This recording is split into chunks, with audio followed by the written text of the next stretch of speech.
Hi everyone. We're gonna go live and begin the session in about 16 minutes at 12 noon. Unfortunately, again, there is a renovation, quite heavy renovation upstairs, so hopefully it won't be too disruptive to the audio.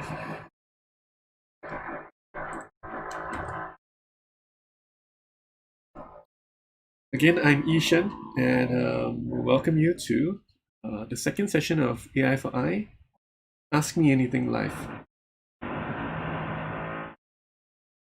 I'm again a courseware developer at AI Singapore.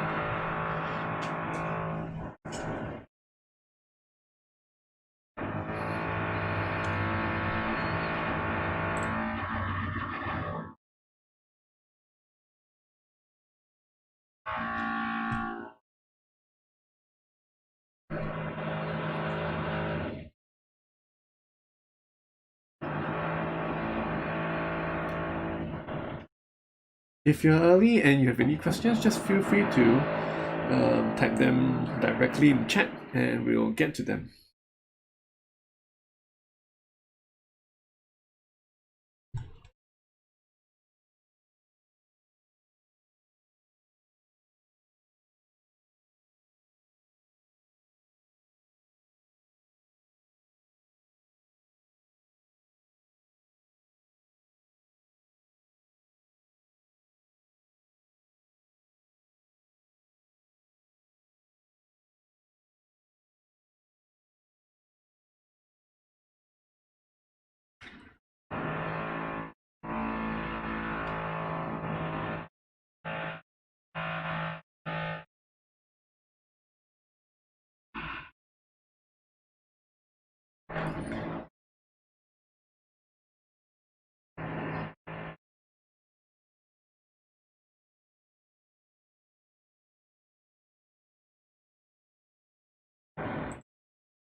If you're in the chat, you can come and say hi.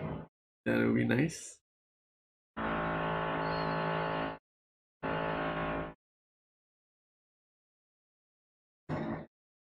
Again, we don't, for these lunch sessions, we understand that you guys are working, of course. Many of you guys are working or studying. So we don't expect you to stay for the entire duration of the live session, but just pop in when you can and ask whatever questions you need to. Hopefully we can clear all of your queries so you can continue good progress on your AI4I course.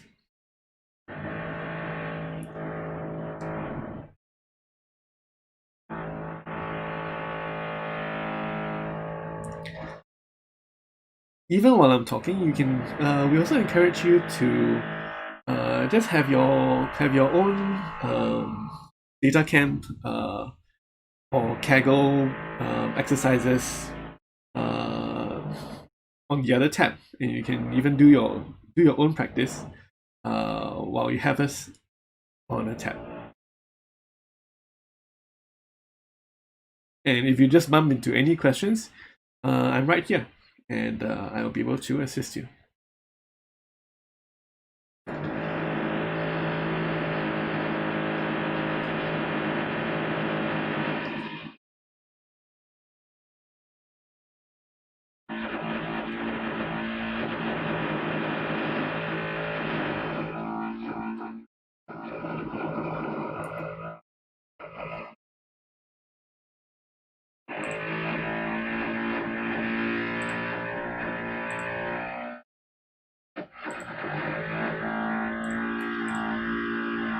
The renovation is getting more intense.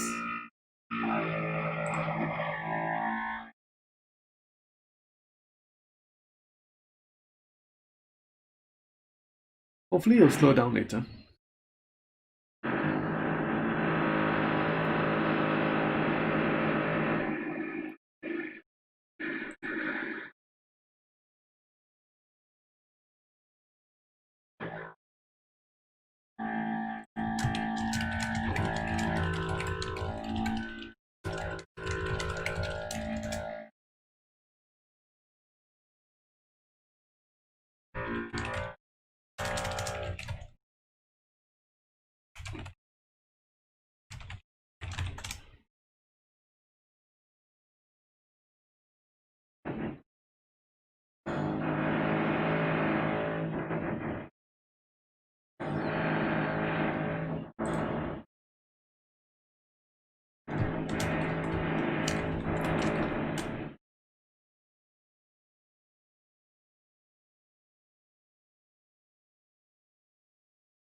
Before you guys leave later on, make sure to fill in the Google form for feedback, which I have put into the description.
Seems like today we have fewer questions than our first session last week. So we will be able to do more live coding, which I'm always excited about doing. We will have administrative staff who will be assisting me to answer your course admin questions from 1 p.m. onwards. So if you guys have course admin questions which I can't answer, you can stay on till 1 p.m. and then I will definitely be able to answer them for you.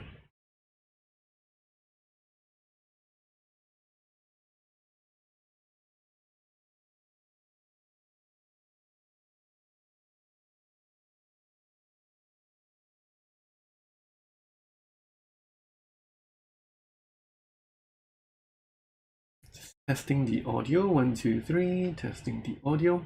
We have a slightly different setup for the stream, and I have a slightly different haircut as well. Hope you guys are having a nice Wednesday. It's gonna be a short week next week. Hope you guys are excited for National Day.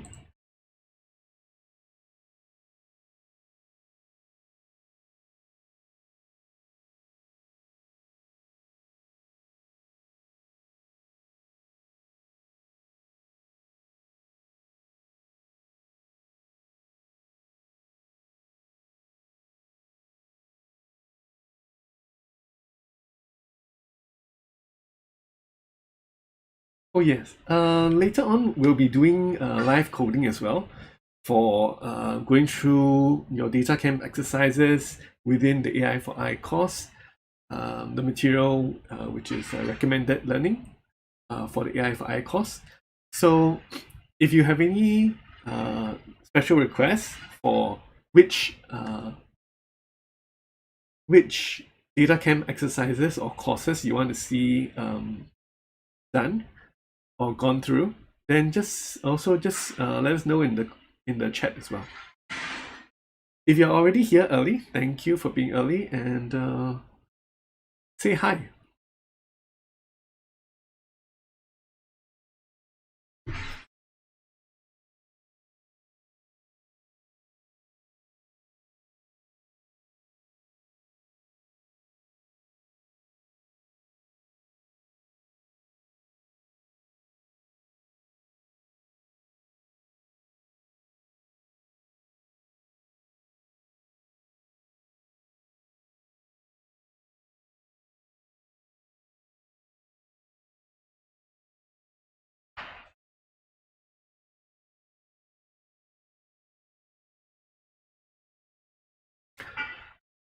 We were a bit slower we had some delays in getting out the video link for last week's stream, but we have sorted out the technical difficulties. It's inside your email invite for this week's session, and we will also send out the video link for this week's session right after the session is over. this time. Hi everyone. I can see some new people joining in the audience. Feel free to say hi in the chat. We're all learners together, so we got to build a sense of camaraderie.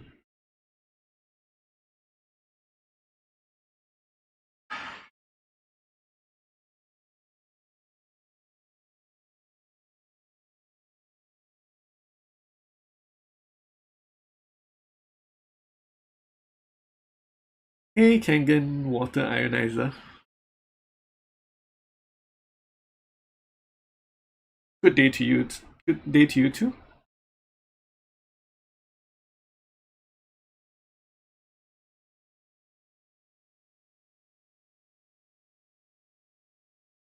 Okay, we are getting more people coming and joining in the chat. Feel free to say hi. Ask your questions in the chat as well. We will answer them as we see them. I'm also trying to do a little bit of a more organized way of recording all the questions and answering them. So hopefully you guys like that as well. As I mentioned a little bit earlier, for all the people who are early, who are really early, we have fewer questions today, it seems. So if that's the case, then we have more time to do live coding sessions, more time to do a live coding, and you guys can request whatever Python or whatever data chem exercises you want me to go through live. Or if you have any problems with any particular data chem exercise, we can also go through that as well. I bought a new microphone as well, so hopefully you guys can hear the difference. There was some renovation going on upstairs. Hopefully it won't come back later. Hey everyone.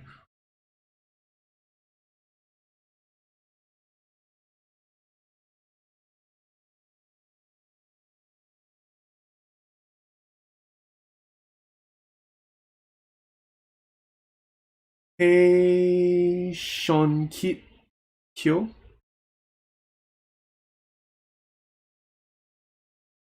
How's everybody's progress in the AI4I? Any complaints? Any problems? Any feedbacks?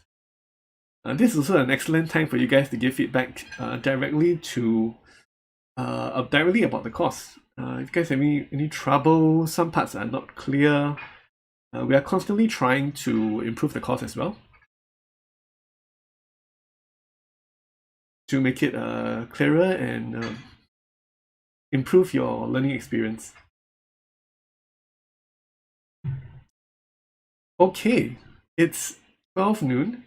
We have a good number of people in the chat, and let's start off with the first question.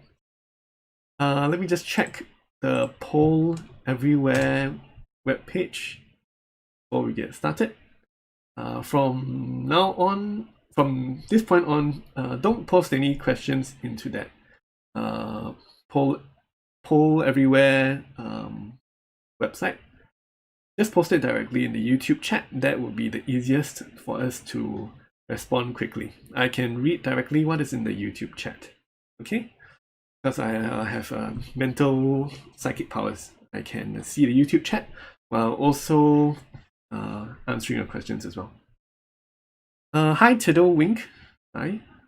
Hope you're having a good day. Okay, let's switch on to the questions.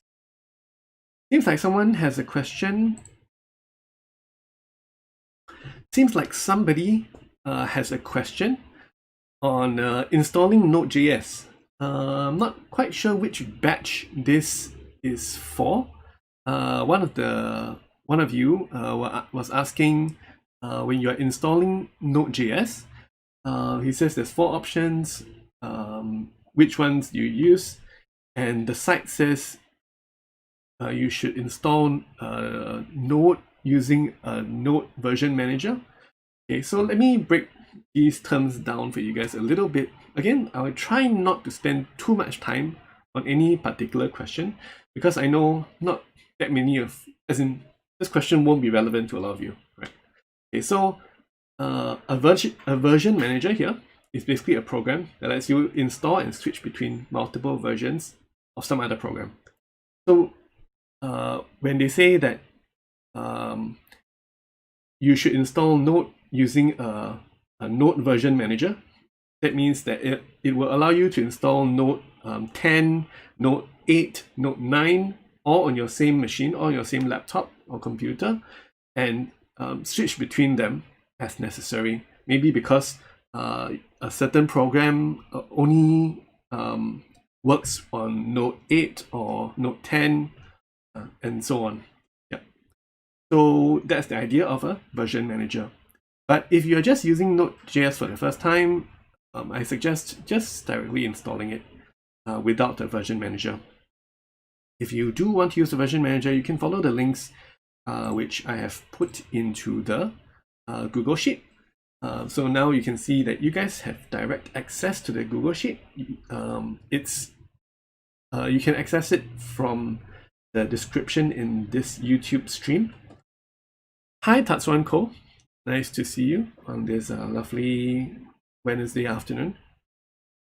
Hi everyone, it seems like there's more and more people joining in, trickling in now. I'm aware that now is lunchtime for many of you, and thanks for joining in during your lunchtime. Maybe you're eating your cai fan or your chicken rice, and listen in at the same time. Yep, great. So if you're just using Node.js for the first time, just install it, install the runtime, install the package manager, and add it to path. Okay, so the runtime is the thing that allows you to actually run the JavaScript programs on your computer. Node.js is a way to run JavaScript programs on your computer. Okay, so the runtime is the thing that allows you to do that. The npm package manager is a way to install and manage your packages. So the packages are your libraries of code or your programs of code. So all these programs that you can download using npm. Yeah. So you can do npm install blah blah blah. Right. And add it to path. Adding it to path is basically something on every computer, so that when you go into, let me see, when you go into your PowerShell. So when you go into your PowerShell, if you can access it directly on, if you add it to your path, basically you can access it from anywhere within your terminal, within your command line. So this PowerShell is a way to interact with the shell. So if you're using a Mac, it's called terminal, different ways, and there's command prompt as well. So all these are ways to access the shell, the command line. On the command line, you see that you have different current directories. So no matter which current directory you're in, you can access programs which are added to path. So path is a special place which can be accessed anywhere. Yeah. So it's just a place for easy access. Just think of it like that. Okay, let's continue. Let's see, anyone other questions? Fantastic. I think there's actually no other questions right now. Feel free to ask any questions about the course, about course administration, about content, or content, and yeah. And if we don't have any questions, then we will move on to the live coding on DataCamp, and maybe if we have time, also some Kaggle. Yep. Does anyone have any, first, before we do that, right? Anyone from the previous, who joined us in the previous session last week, do you guys notice any change in the audio? Because I changed my microphone. as well as my haircut. But yeah, I also changed my microphone. It should be a better microphone. Anyone can hear? Can you guys hear a difference, or is it the same?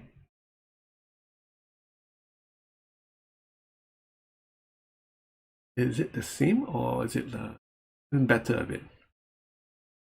If not, we will move on to some data camp exercises. Data camp exercises. Sorry, wasn't there last time, Tiddlewing. Oh, that's okay. Thanks for joining us this time, though. Yeah, so basically, we normally will have questions asked from all the audience, and we will answer them live. And then when we have no more questions, then we'll go through some live coding. So, yeah, we noticed that there are a lot of participants who join, but then they feel that there are some barriers to continuing on with the course. So we're trying to do these sessions to help you guys get past those barriers. Be they technical questions, you don't understand some concepts, or something you don't even understand, maybe you don't even feel the motivation to start.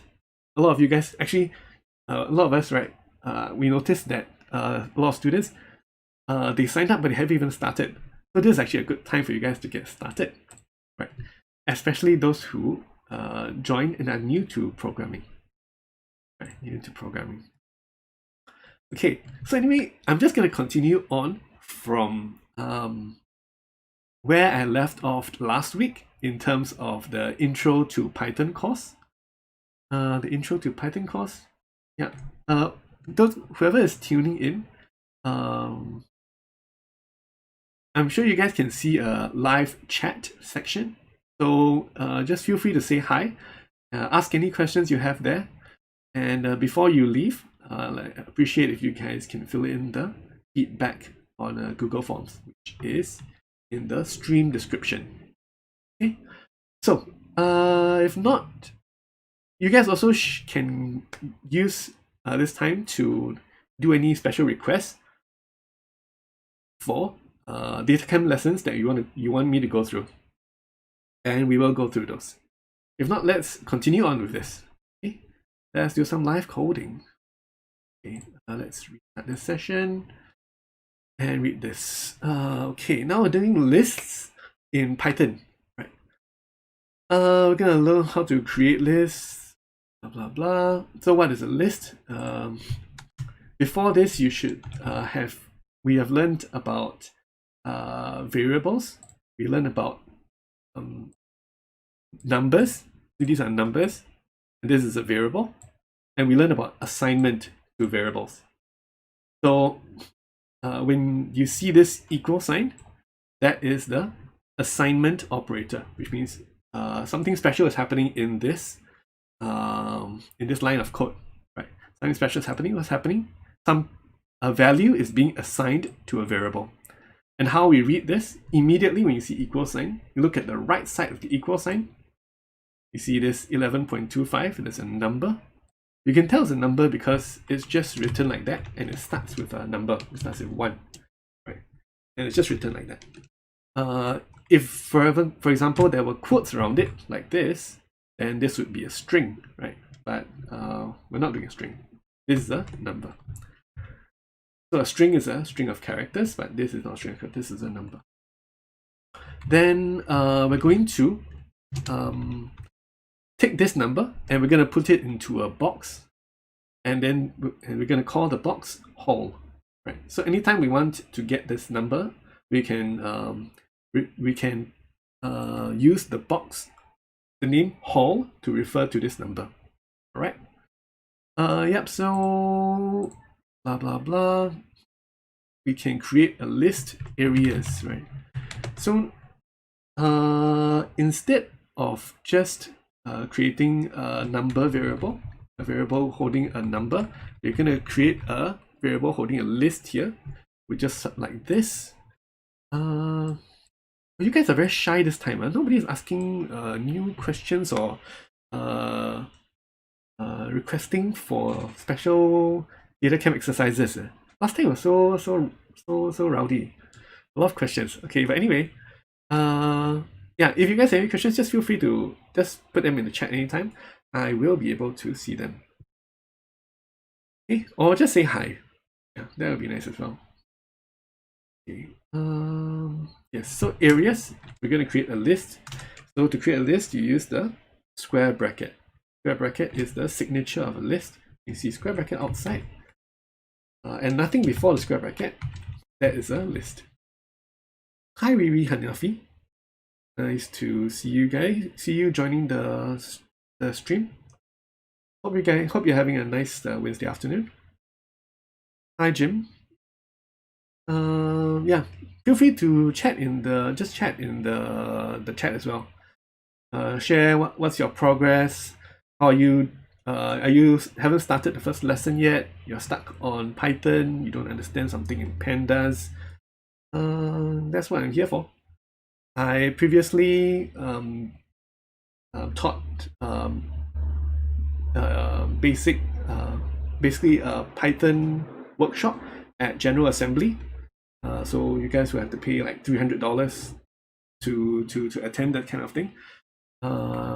And also I also did teaching at some other institution for basic machine learning as well. Yeah, so I'm here. Hopefully we can have a good time together. Yeah. So now we're going to create a list, and the list has multiple objects in it. That's the special thing about a list. It's one object, but it can have multiple objects inside of it. Right? And the different objects inside of it are separated by commas. They are always separated by commas. Okay, so the first item is going to be whole. Second item is kit. And notice before I type kit, and after the comma, I put a space here. This is just part of standard Python code style.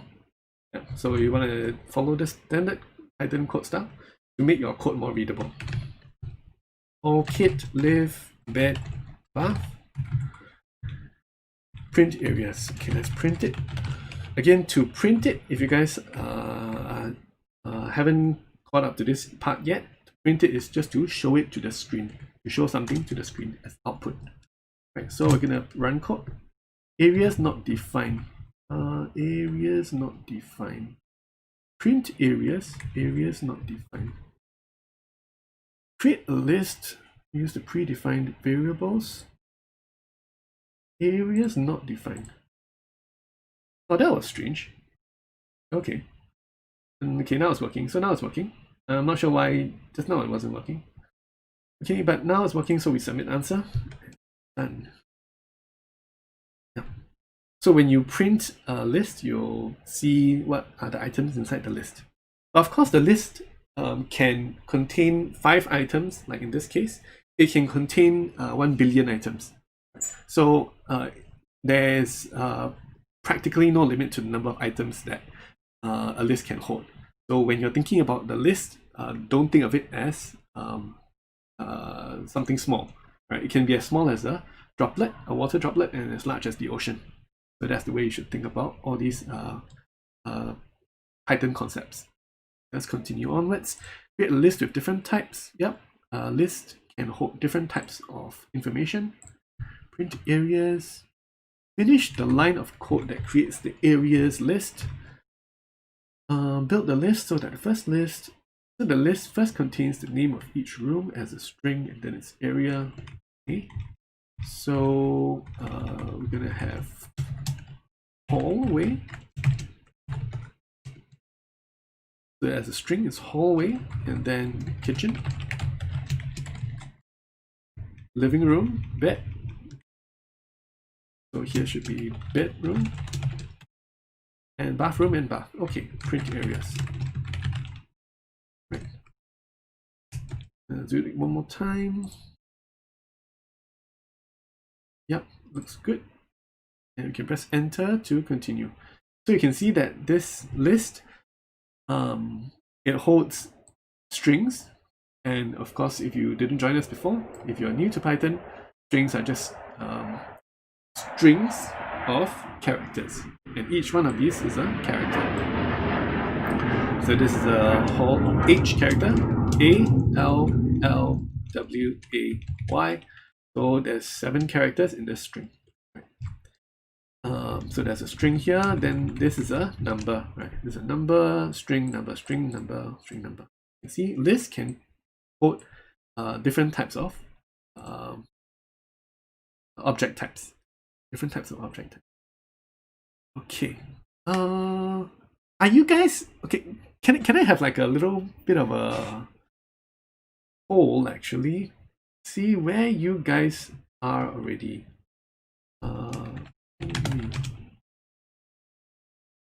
Draw poll me.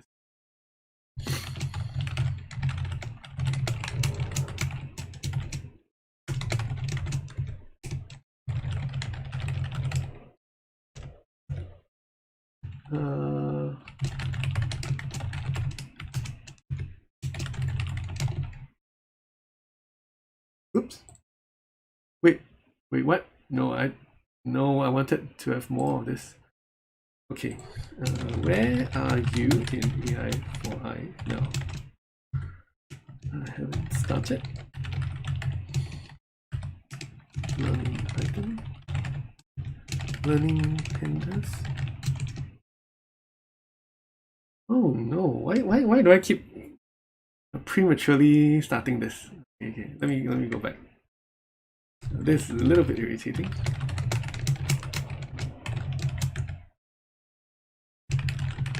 Hi to the wink.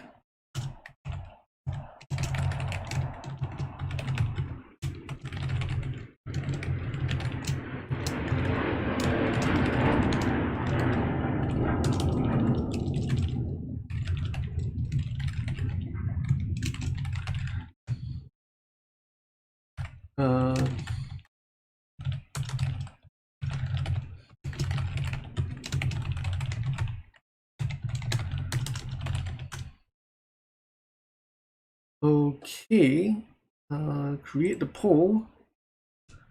Great, now we have a poll, and I will put this onto the stream. And I'll put it right. Oh, let me just put it directly onto the chat, in fact.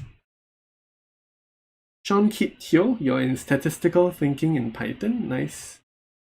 Nice, you've passed the Python areas already. Tiddle Wink, some knowledge of programming. I have not started the course. Oh, which language did you learn? Okay, let's check out the results of the poll as they come in. I have put the poll in into the chat, so please click on it and tell us where you are now, so that hopefully our live coding can be as useful to the most number of you as possible. Right. I believe that a lot of you actually are learning Python for the first time, which is why I'm also just starting with Python. Go to Python. Just finished learning Python, Tatsuan Ko, Perl and basic Python, C, R. Oh, nice variety of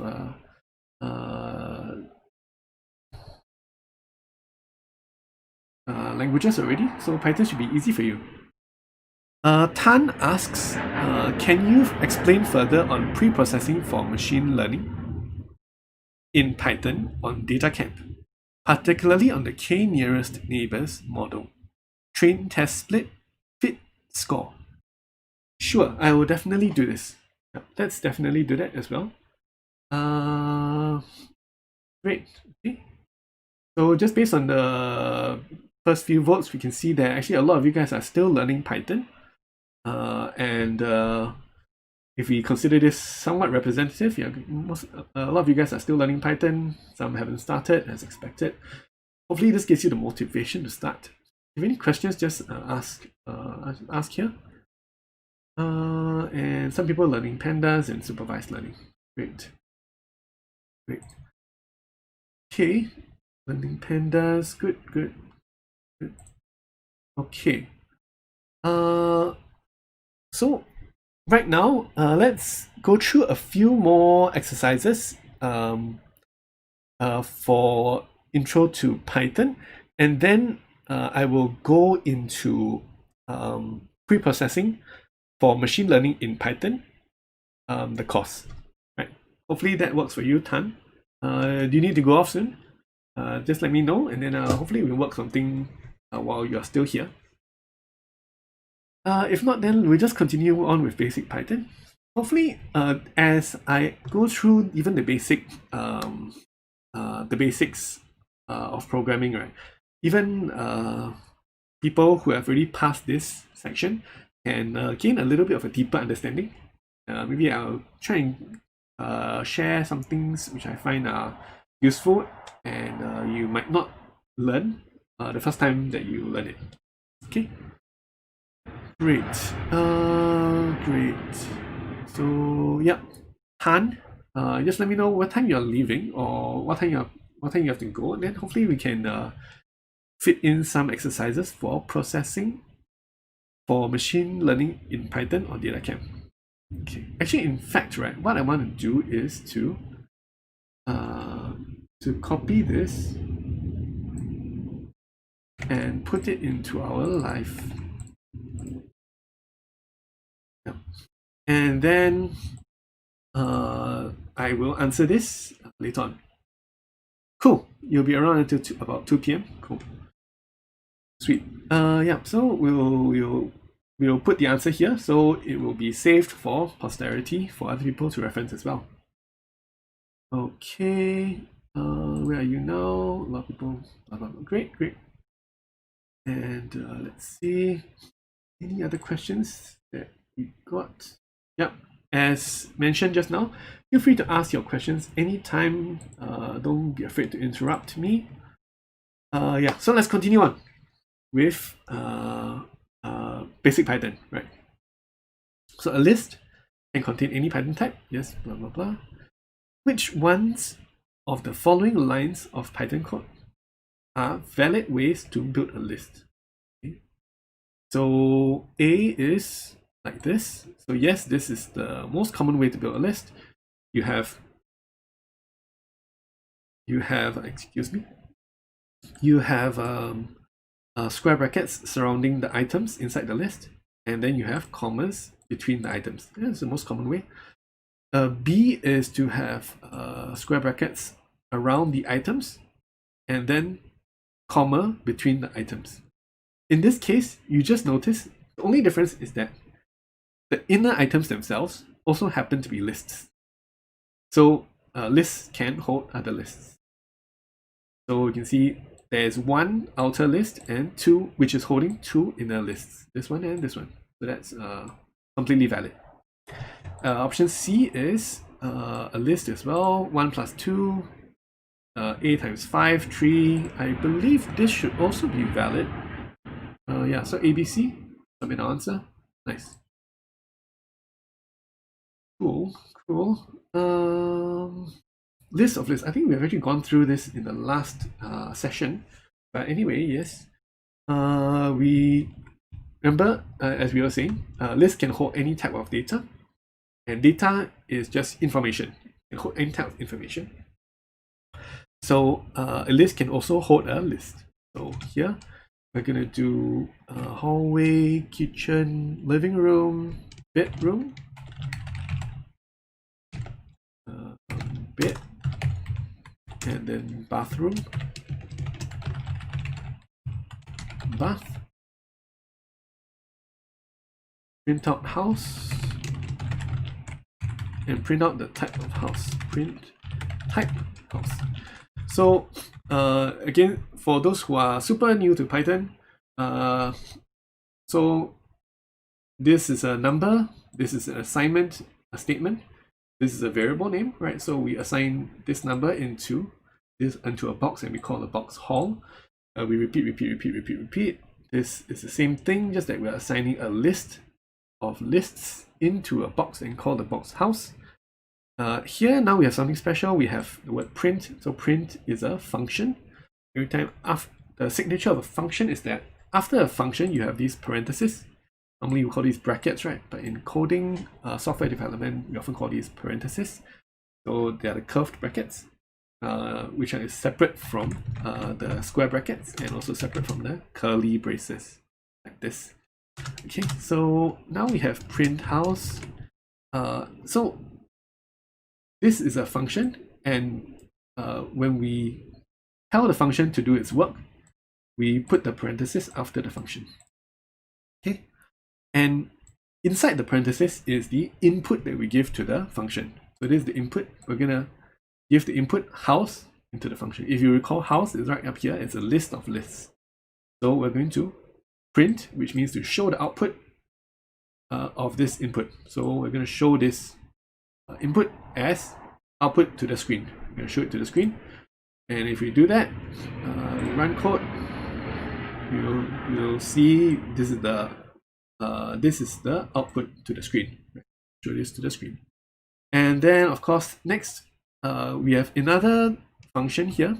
You can tell it's a function because after it you see the parenthesis, and within the parenthesis we have house. So this is the type of house, the type of this information. This information is a list. It's just a list that happens to be holding other lists, but it's still a list. So we have a list, and then when we print out the type, we print out list, it shows us this class list. The word class here, don't get too confused over it. I'm sure if you're studying Python, you might get confused, but to keep it simple, a class is just like a type. It's just a type of data. It's just a type of data, right? Yeah, it's a type of data. So here is a type, which is list. Let's continue. Submit answer and continue. Subsetting list. Let's do one more. Let's do one more exercise, and then we'll go into pre-processing for machine learning in Python, and I will try to keep that one as simple as possible, because I know there's a lot of people in the audience who are still learning Python, right? And as mentioned just now, feel free to while you're in the audience, also boot up your own data camp and do your own exercises at the same time. If you're not at the same place where I am at, which most likely you're not at the same place, just do your own exercises at the same time. We can all code together, and if you have any problems, you can just directly ask in the chat. Okay. We do one more exercise, and then we'll move on to the pre-processing for machine learning in Python course. Which modules in DataCamp would you recommend to learn on object-oriented programming? This is asked by Tan. Let me again copy this and paste it into the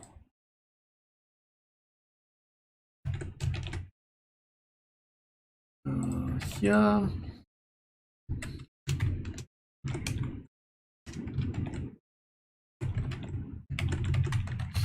Right.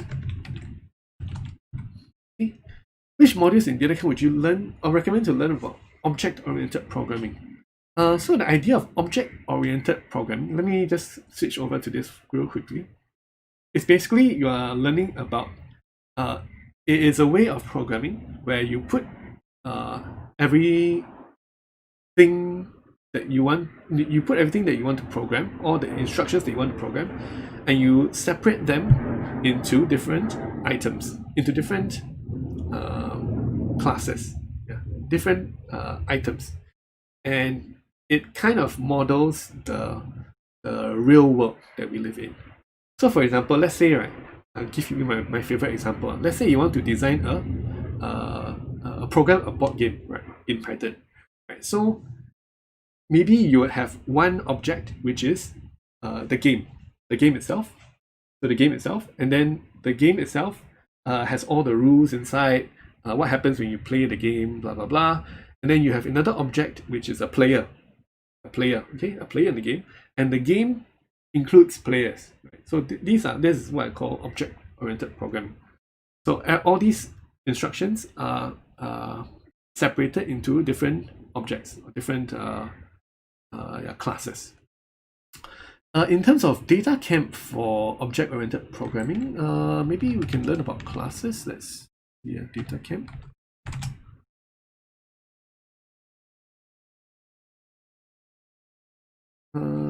Classes. This seems good. Working with the class system in Python, object-oriented programming. So let me just link this over here.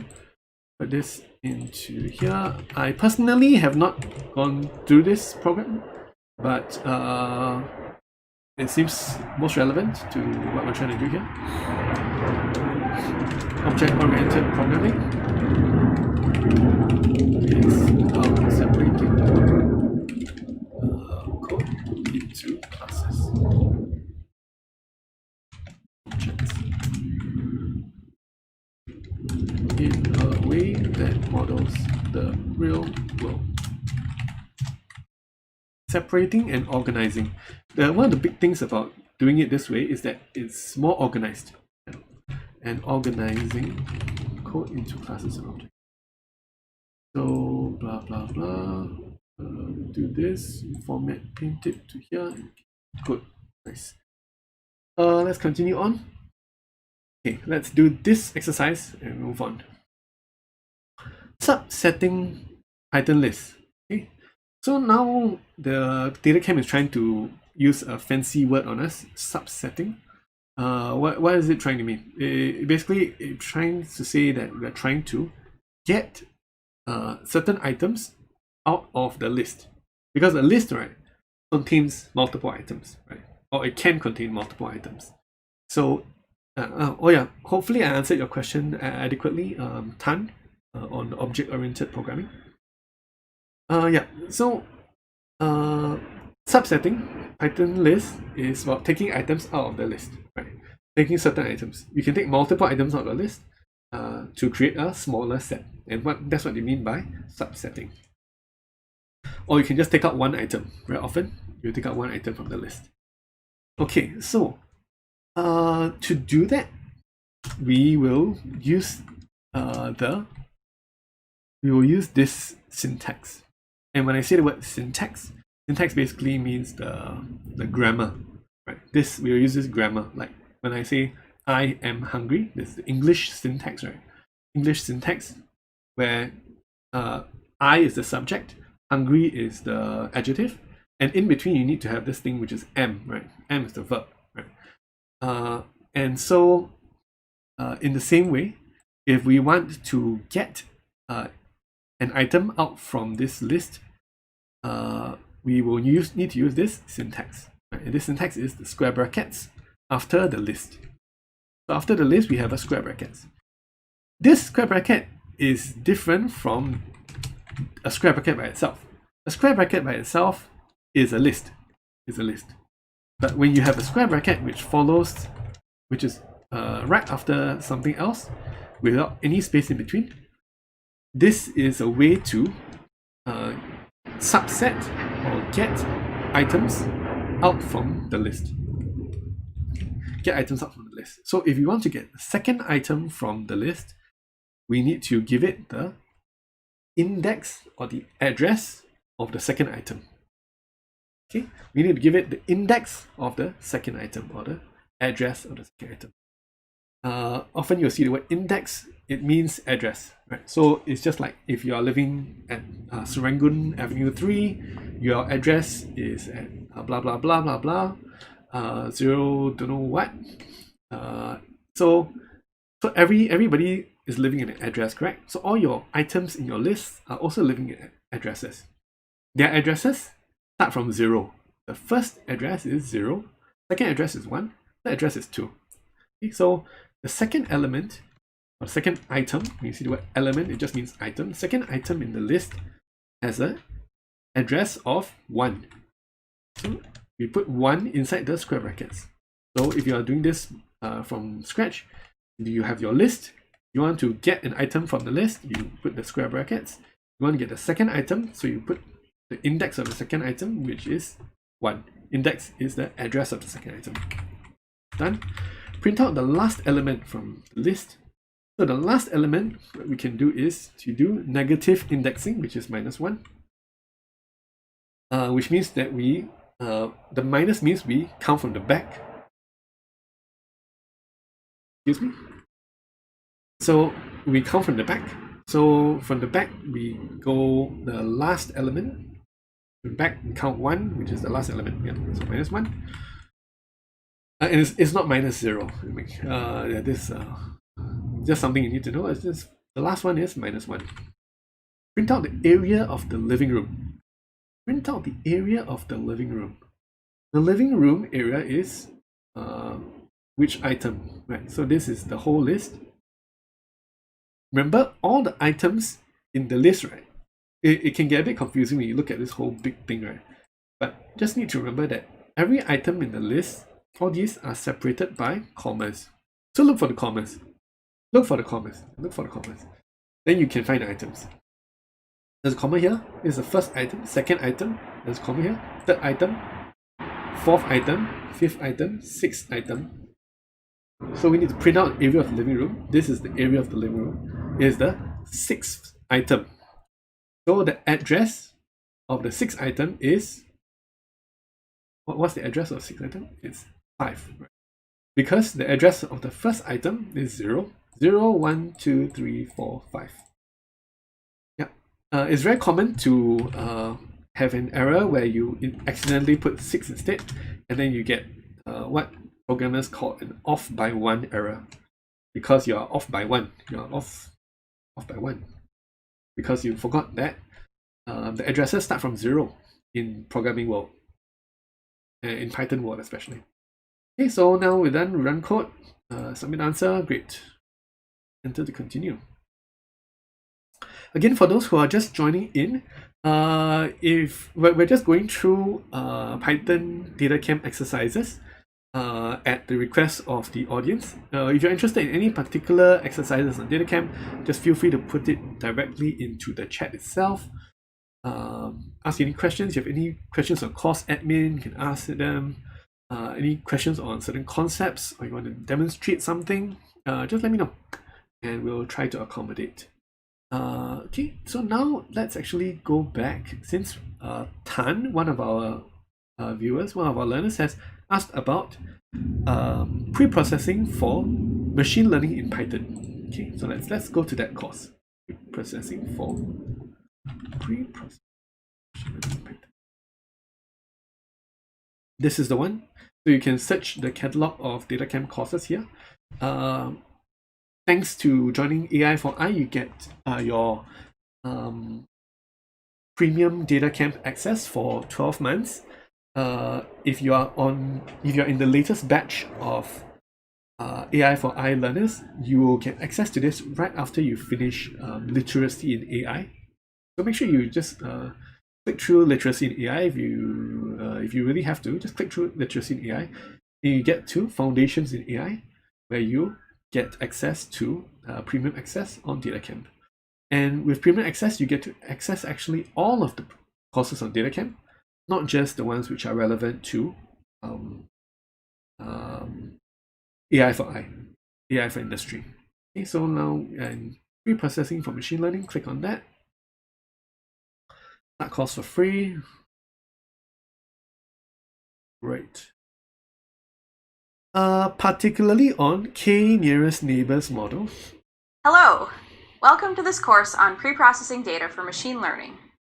My name is Sarah Guido, and I'll be helping. Yeah, why not we just listen on to this lady for a while, and if the audio is not good, because I'm not sure whether the audio will be, there'll be any feedback. Hopefully there isn't. If there's any audio issues, let me know. If not, we'll just play through this. There's only 3 minutes. So you learn the skills necessary for preparing data for modeling. Let's jump right in. Data preprocessing comes after you've cleaned up your data and after you've done some exploratory analysis to understand your dataset. Once you understand your dataset, you'll probably have some idea about how you want to model your data. Machine learning models in Python require numerical input. So if your dataset has categorical variables, you'll need to transform them. Think of data preprocessing as a prerequisite for modeling. I'm going to walk through some basics in Pandas. Most of this should be review. If it isn't, go check out other courses related to Pandas. We're going to be working with some pretty straightforward files in this course. The important line here is the hiking.head line. The first thing you're going to want to do with any dataset is look at it. It's useful to be able to generate a list of the features present in your dataset. You can easily see the columns in a dataset with the columns attribute. You can see their data type with the dtype attribute. Finally, you can quickly generate some basic stats about a data frame like the mean, standard deviation, and quartiles using the describe method. One of the first steps you can take to pre-process your data is to remove missing data. There's a lot of ways to deal with missing data, but here we're only going to cover ways to remove either columns or rows with missing data. If you wanted to drop all rows from a data frame that contain missing values, you can do that with drop NA. You can drop specific rows by passing index labels to the drop function, which defaults to dropping rows. Usually you want to focus on dropping a particular column, especially if all or most of its values are missing. You can use the drop method as well, though the parameters are different. First parameter is the column name, in this case A. We have to specify access equals 1 in order to designate that we want to drop a column. What if we want to drop rows where data is missing in a particular column? You can do this with the help of Boolean indexing, which is a way to filter a data frame based on certain values. Instead of indexing a data frame using column or row names, you can set a condition to filter your data frame by to return a specific set of data. For example, if we wanted only rows in this data frame where column B is equal to 7, we can filter it by selecting where column B is equal to 7. First, let's take a look at how many null values we have in column B, using isNull to get null values, and then using sum to output a count. So we have 2 missing values. To filter those out, we can simply use the notNull method on column B as a Boolean index. This will result in a data frame where all rows have a non-null value for column B. Now it's your turn to get rid of missing data. Give it a try. Okay, so as you guys can see, so basically data pre-processing is about getting your data ready, getting your information ready for machine learning, right? Getting it ready for machine learning, including turning categorical variables into numerical variables. Categorical variables are usually string variables, variables with string input, i.e. text variables. Okay, so let's see, particularly Tan was asking about k nearest neighbors, train test split, fit and score. Let's check that out. Where do we see that?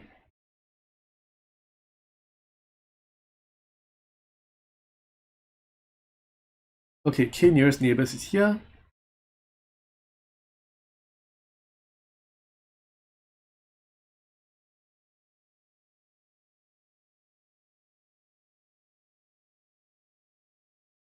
So, here, okay, let's, okay, actually, I want to say something to all the people who are still learning Python right now. So, at this point in time, when you heard the lesson just now, I hope that you can appreciate that there are a lot of things in Python which you need to understand the basics of, and once you understand the basics, then you can catch all of this. Because probably she was spouting a lot of terms that you don't understand. Yeah, and we'll go back to that after we go through some of Tan's questions. Okay. Yeah, let's try and go through this thing first, the exercise first. KNN is k nearest neighbors. It's a way to see which is it's a way to do a number of things. Actually, it's a way to do a number of things. Very commonly is a way to find out which data points are close to each other. That's one of the ways. That's one of the things that k nearest neighbors is for. Which data points are close to each other. So, for example, if you are capturing data points of flowers, and for example, you are capturing the flowers color, and you put it into a number, and you're capturing the flowers length or width, and you put those into numbers, then you want to see. Then you're trying to see which flowers are close to other instances of flowers. Right? So that's like k nearest neighbors. That's something that you'll be doing. But it can do other things as well. So anyway, let's continue this with this first. Split the dataset into training and test sets using train test split. Okay, so now Tan also asked about train test split. Right? And to talk about this, right, I'm going to talk about a concept which I think most of you are familiar with. Exams. exams, okay? And studying, school and studying and exams. Okay? So when we look at the entire idea of supervised learning, right? Supervised learning, it is the entire process of supervised learning, right? Is kind of like teaching a little child how to answer exam questions. How to answer exam. Okay, so if you have your little kid, right, and then you're trying to teach him how to do fractions problems, right? Try to teach him how to do fractions problems. What you do, right, is you lock him into a room, throw away the key, make sure he doesn't have his handphone, and then give him hundreds of 10-year series. 10-year series with some concept books on fractions.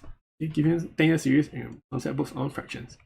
And after that, you want to give him a test, right? You want to give him a test with fractions to see how well he has learned his fractions, right? This is the same as creating a model. And creating a model is basically the end result, one of the end results of supervised machine learning. Basically, you are creating a model. A model is a program which can take the inputs and predict the outputs, predict some output. So, for example, it takes in the question, the parameters of the fractions question, and give the output, the predicted output, which is the answer. Predicted output, which is the answer. Right? So, it takes some input, can spit out some output. It's just a program, right? All programs do this. They take input and they spit out output. Okay, so what is this train test split thing? Okay? The idea of train test split, right, is basically that when you want to train this little kid, you give him all the 10-year series, right, to study and practice on. But when you test the little kid, right, are you going to use the same questions exactly from the 10-year series? Are you gonna do that? Answer is no, right? You shouldn't use the exact same questions with the exact same numbers. Like Ali and Ahmad had 5 marbles, then they divide by the 2 of them, blah blah blah. No, you shouldn't give the exact same numbers, right? And the exact same question, because it won't be a fair test of how well this little kid has learned the concept of fractions. You want him to learn the concept, not just memorize the answer and spit it out to you. It's the same here, right? We are splitting our data into 10-year series and test questions. Okay, so we're going to split our data into 10-year series and test questions. So the 10-year series will be used to train the model, train the little kid. And then the test questions will be used to test his understanding. How well did he actually learn? Okay, this is called the train test split. Okay, and so we'll do that here. Train test split. Train test split on the data set. What is the data set even called here? The wine data set.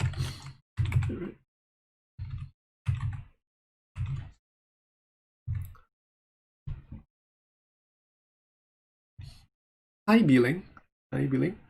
Glad to see you joining the stream. So far we haven't had any course admin questions yet. Yeah, but if anybody has any course administration questions, we now have support from the admin side, so you can ask, and we are able to respond to you live. Okay, so train test split. Not sure if it should be wine. I'm not sure how to see what the data set is like actually right now. As well as the X and Y data and label sets have been created already. Fit the... No, it should be wine. Wine data set. Fit the k nearest neighbors model to the training data.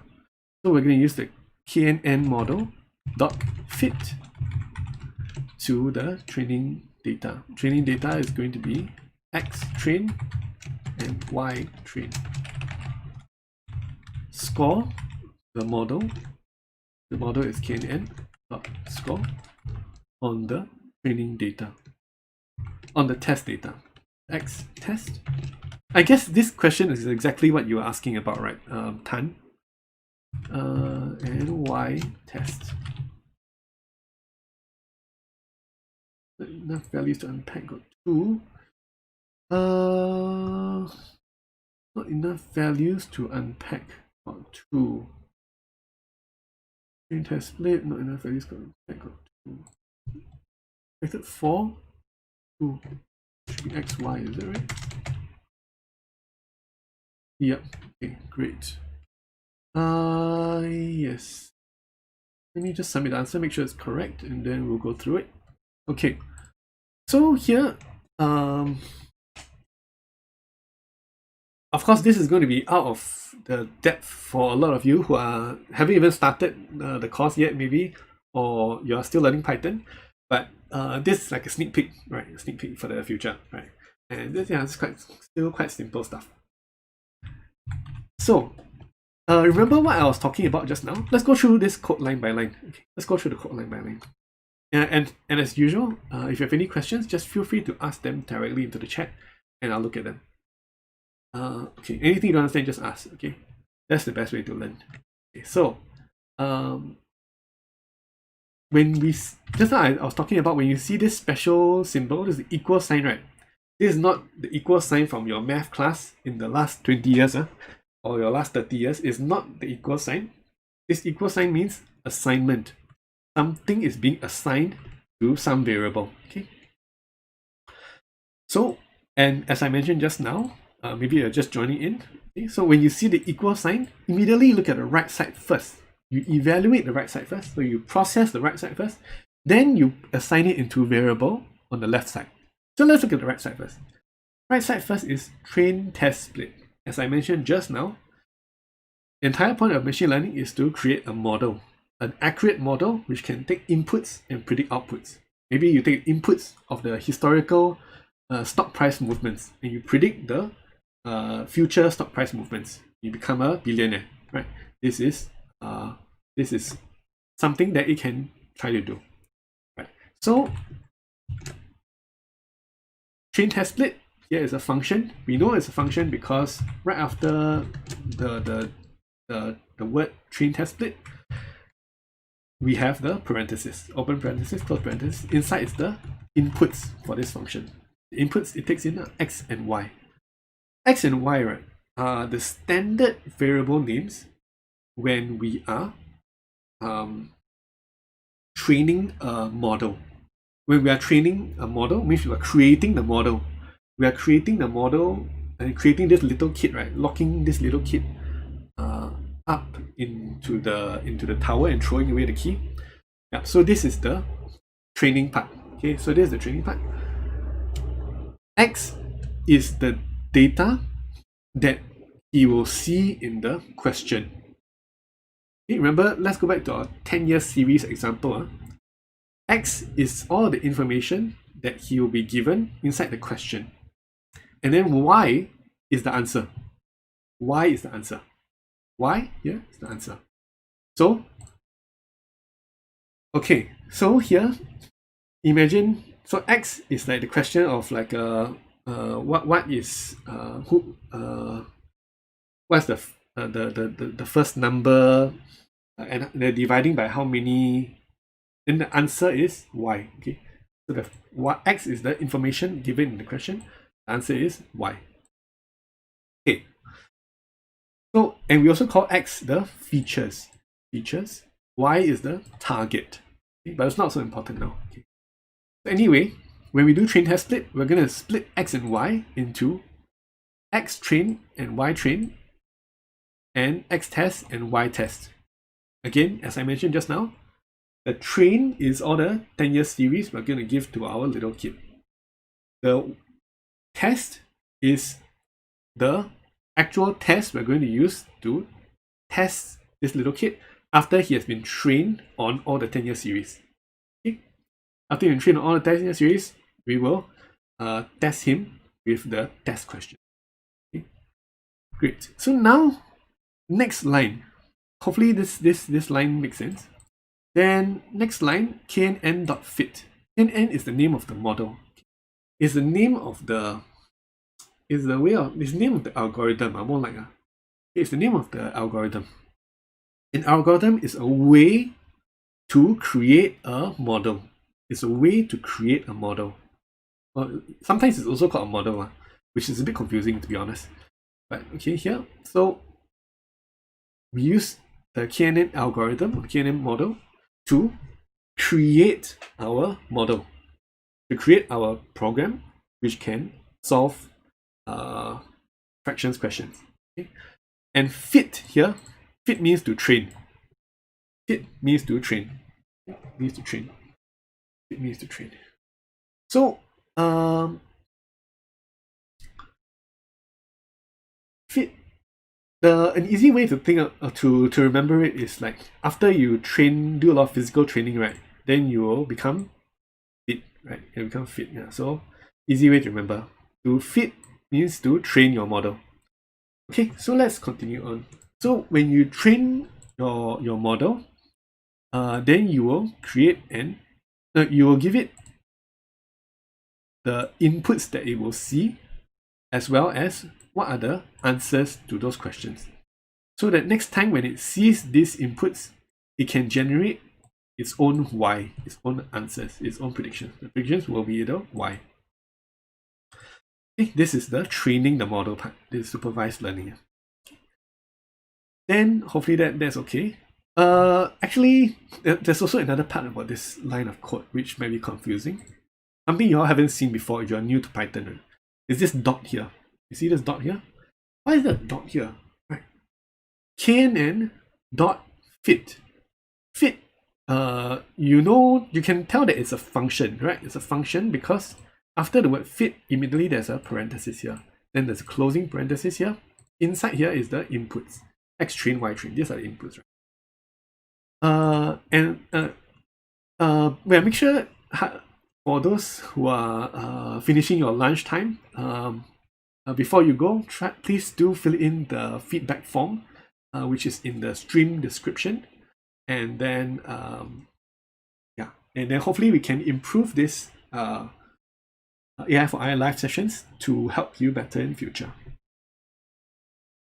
Okay, so we have this fit function. Why is it that there is this dot here? And then there's a KNN dot fit. This is trying to tell you that fit is a special type of function. It is a function that is encapsulated within KNN, within the KNN object.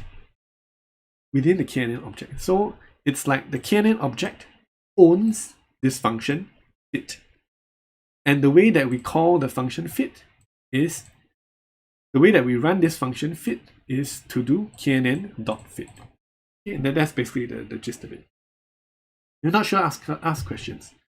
Okay, let's move on to the next line of next line of code. We have print, which you guys know is a function. It shows something to the screen. It shows some output to the screen. So this print, then there's parenthesis, closing parenthesis. Everything inside is what you want to show to the screen. knn.score. So again, there's knn.score. So this score is a function which belongs to knn. Which belongs to knn. knn is represents the algorithm or the model that we are training. Okay, so then when we do score, what is this score actually? Score is basically, just now I was talking about, after you lock up this little kid, right, in the tower, you throw away the key, throw away his handphone, and leave him there for 30 years. Then when he comes out, he'll be a fractions master, right? Fractions master. He has done millions of questions on fractions, and then now what you want to do is test his understanding on fractions. This is what scoring is. We're going to test his understanding on fractions using the X test, using the questions which we separated. We didn't use these questions to train him, right? We use these questions to test him. Okay, so now we're going to use these questions to test him. And then we will give him all of these questions, and we will ask him to predict the corresponding Y for all of these questions. Okay? We'll ask him to predict corresponding Y for all these questions, the answer for all the questions. And then we'll compare the answers to our actual answers. Because we have the actual answers. We have the actual answers in Y test, right? These are the actual answers. But we didn't show him the Y test actual answers. We only show him the X test questions. Okay, so we will compare his answers with Y test and see how well he did. And you can see that this is how well he did, which is 0.711.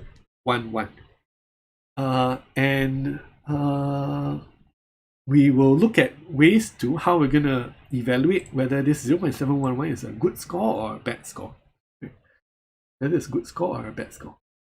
So hopefully this clears it up for you. Tan, are you still there in chat? Yeah, so we've gone through the k nearest neighbors model, train test split, fit, and score. So train test split again is to split your data, your information into questions used for training your model and for testing your model. Used to train your little kid as a 10-year series or to test him as the exam paper. Fit is the actual function which trains the model. It actually trains the model. This actually does the training. So in a very large machine learning project, this fit step can actually take hours and days or even weeks to complete. It takes a very long time to complete, depending on your computing power. Right. So actually, previously I joined the Shopee Data Science Challenge, and then we had a large data set. We were trying to classify uploaded items automatically into categories. So for example, like let's say you upload a bag, but you don't say that you didn't put it into the bag category. You upload the picture of the bag, you put the name of the bag as Chanel something, and then we were training a model to take all these inputs and predict that, hey, this is a bag category, you should put it into the bag category. So our inputs were like the picture, the title, the description, these are all the inputs. And the output is which category within Shopee. And they had like hundreds of categories, or maybe even thousands of categories. And then our fit function actually took like many hours. We had to spend several days just to run all of the training, because it was such a large data set. Okay, and then when we do score is basically to actually test the trained model. The model has already been trained. The little boy has already studied the 10-year series for 30 years already, millions of questions. And then now we're going to test his understanding using data that he has not seen before.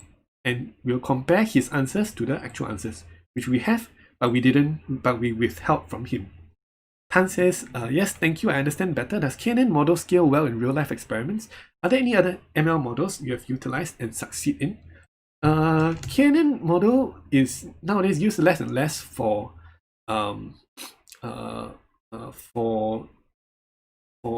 different types of problems, for certain types of problems. Some of the very popular, one of the most popular models now is boosted gradient tree. So let me just boosted gradient tree. Yeah, or X booster.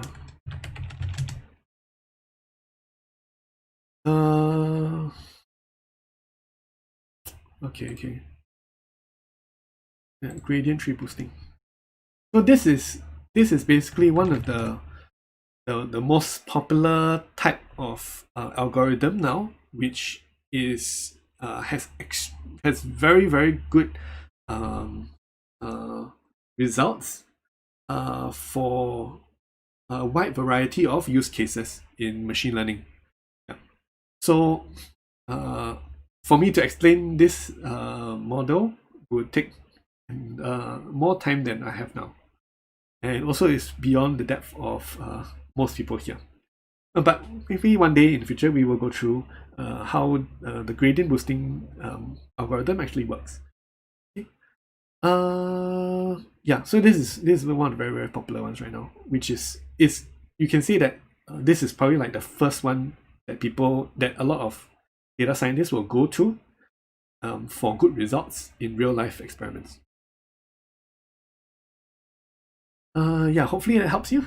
If not, then let's continue on to more Python practice. Okay, let's go back to Python practice. Han, thanks for the question. Anybody else has any particular uh, special requests for data camp exercises to go through?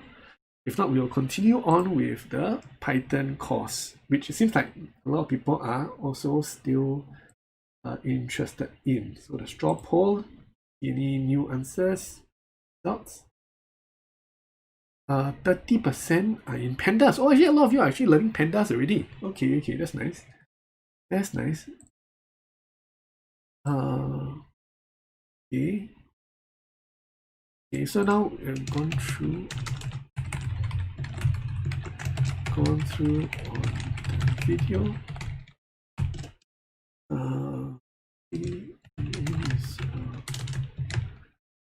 algorithm to train a way to train a model. Train test split is a way to no, it separates the data set into questions for training the model and for testing its accuracy after it is trained. Fit is the actual function which trains the model, and score is how we test the trained model on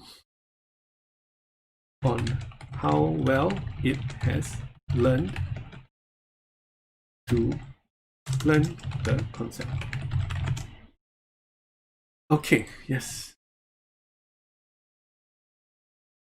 Okay, great. Let's continue onwards. No problem, Tan. Great. Let's continue onwards. Hi, my name is Hugo, and I'll be your host for Introduction to Python for Data Science. I'm a data scientist and educator at DataCamp, and host of the data... Subset and calculate. Okay, subset and calculate.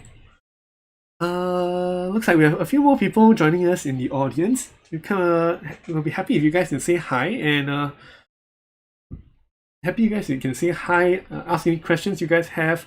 Our admin staff are supporting in the chat. You have any questions on course admin, any technical questions, just ask, feel free.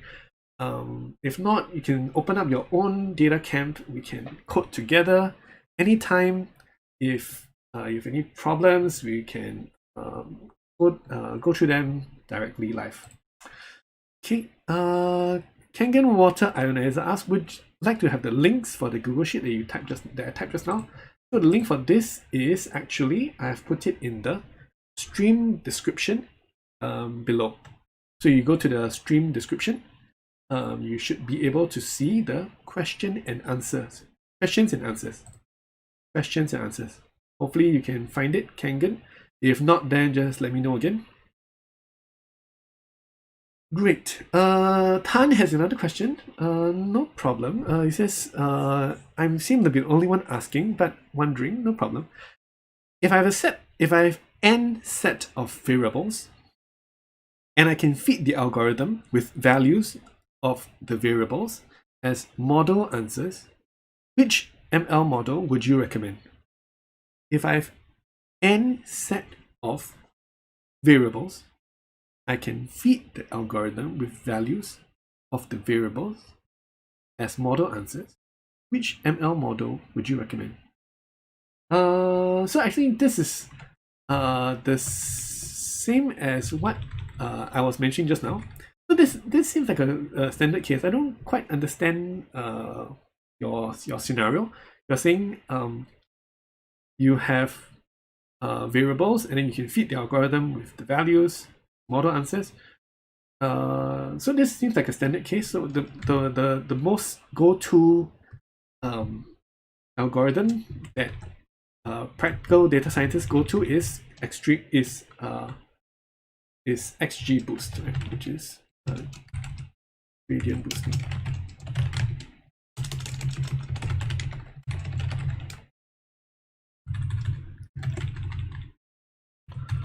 So let me just click on this.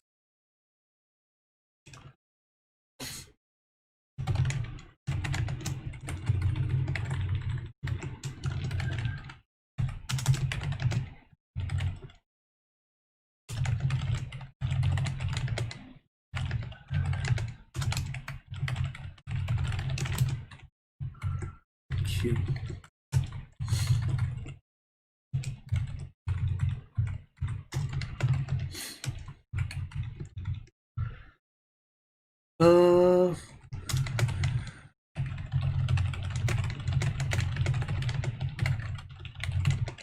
Algorithms and go to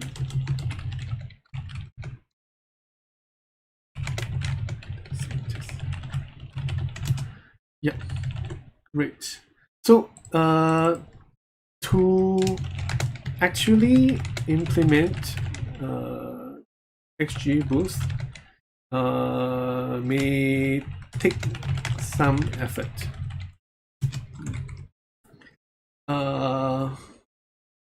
Yeah, if I'm not wrong, sklearn doesn't make it super easy to use XGBoost. Yeah, we'll go through an example of this in the future. Norvin C asks an excellent question. He asks, yeah. Norvin C asks an excellent question.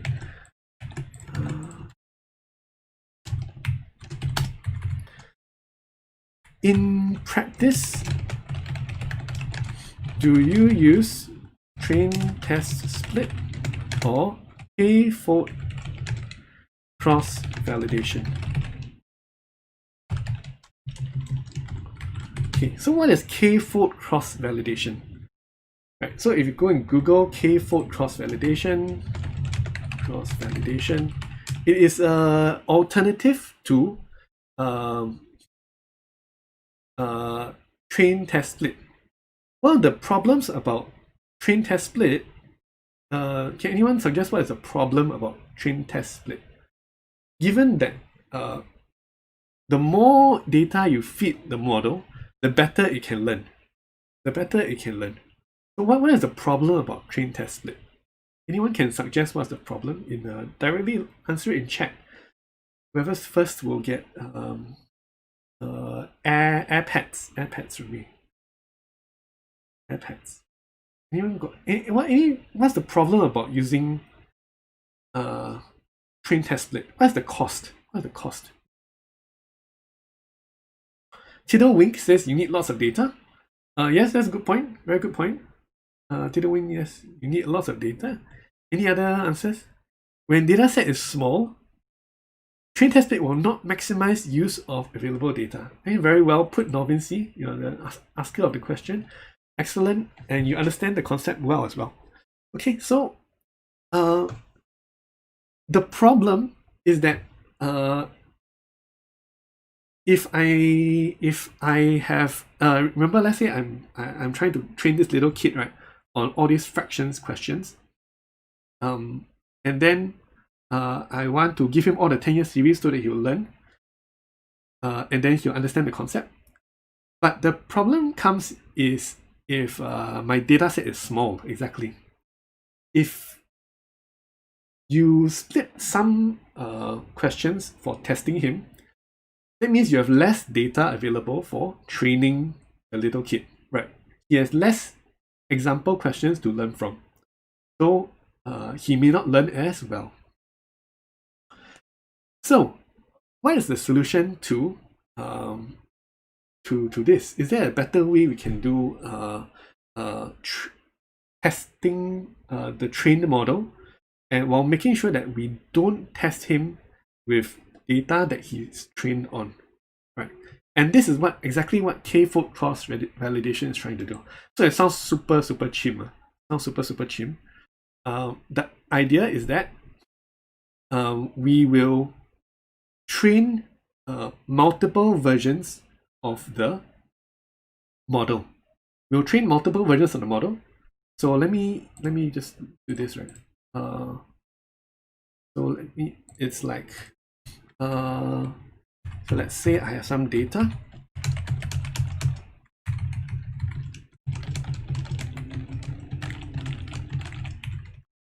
Okay, I have some data.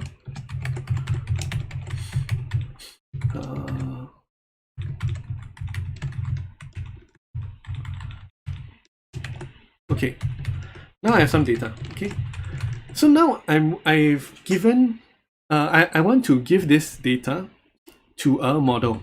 I will give the first column to the model, and then the target is y. Okay, so he will get this number, and he is trying to predict this number. Is the logic of k-fold cross-validation similar to bootstrapping? Let's see. Let's go through this one first. So, okay, so when we train the first version of the model, so now there's basically 1,000 rows of data. If we were to do something like a train test split, we will use 800 for training, 200 for testing, right? Then we lose out on 200 rows of data which we could have used to train the model. Okay, but in k-fold cross validation, the idea is that we use 800 for training. Okay, in round 1, testing.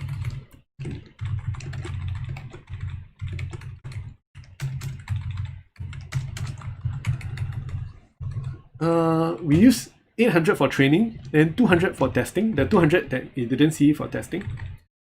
And then we will train the model again with a different set of 800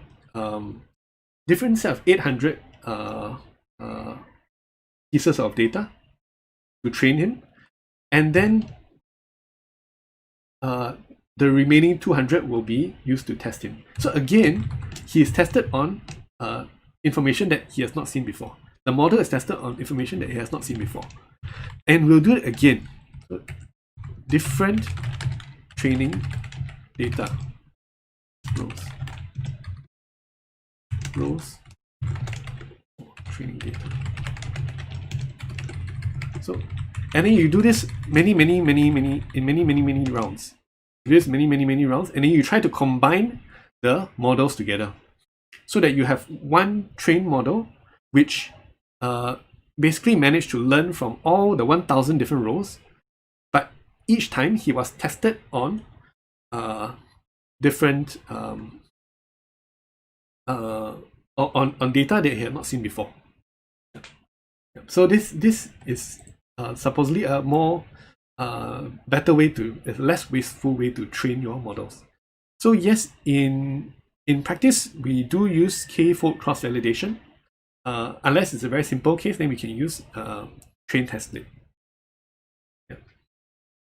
So in practice, we will use k-fold cross-validation. Unless it's a very simple case, then we use train test split.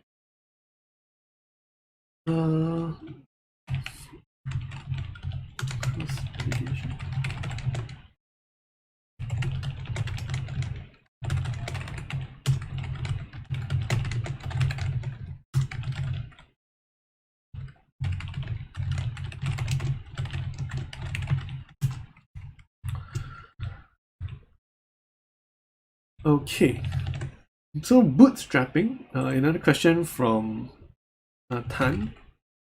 Bootstrapping.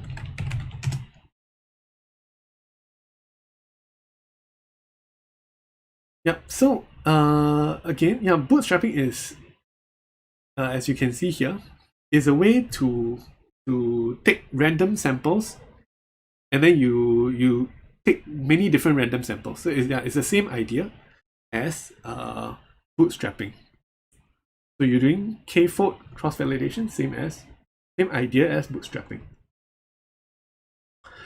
Okay, if that's, hopefully I managed to answer your question, Norvin C. Any other special requests for exercises to go through, data camp exercises to go through? If not, we will continue on with basic Python. We'll continue on with basic Python. Okay. Okay, so let's see. What are we learning now? Subset and calculate. Okay. Using a combination of list subsetting. So again, when you see this word subsetting, it sounds chim. Basically, you are just taking information, taking out items from the list. Yeah, okay. Norvin C says thank you. No problem. Hope I've helped. Glad to have helped. So list subsetting, to take out items from the list. And then variables assignment. Create a new variable, eat sleep area. So we want to create a new variable which is called eat sleep area. Notice again that when we are creating variables, you always name them in lowercase. So all these are in small letters. Small letters, small letters, small letters. And when there's multiple words in Python, what we do is we will have underscores between the words, just like as if it's an email like that, right? As if it's an email. If you are learning other programming languages first, you might notice that other languages do something different. Like for example, if this was JavaScript, it will probably be something like this: eat sleep area. Instead of underscores between, it will have capital letters for each new word. But this is Python, so we're going to do this. Okay, just for your information, this is called snake case. Snake case, like lowercase, this is snake case. And this one is camel case. So, eat sleep area, yes. Use a combination of list subsetting and variable assignment. Contains the sum of the area of the kitchen and the area of the bedroom. Area of the kitchen, area of the kitchen is which one? This one, the kitchen, and then 18.0. So this 18.0, which item is it? Remember, to find out which item it is, easiest way is to look at the commas. The first item is here, there's a comma, second item, comma, third item, comma, fourth item. The fourth item has an index, i.e. an address of 3, because the first item has an index of 0. Index is the address. Address inside this list. So address 0, 1, 2, 3. So areas 3 plus areas. Area of the bedroom. Bedroom is this one. So 0. So I'm counting the indexes now, the addresses now. 0, 1, 2, 3, 4, 5, 6, 7, 7. Wait, is that right? 7? 0, 1, 2, 3, 4, 5, 6, 7. Oh yeah, 7, right?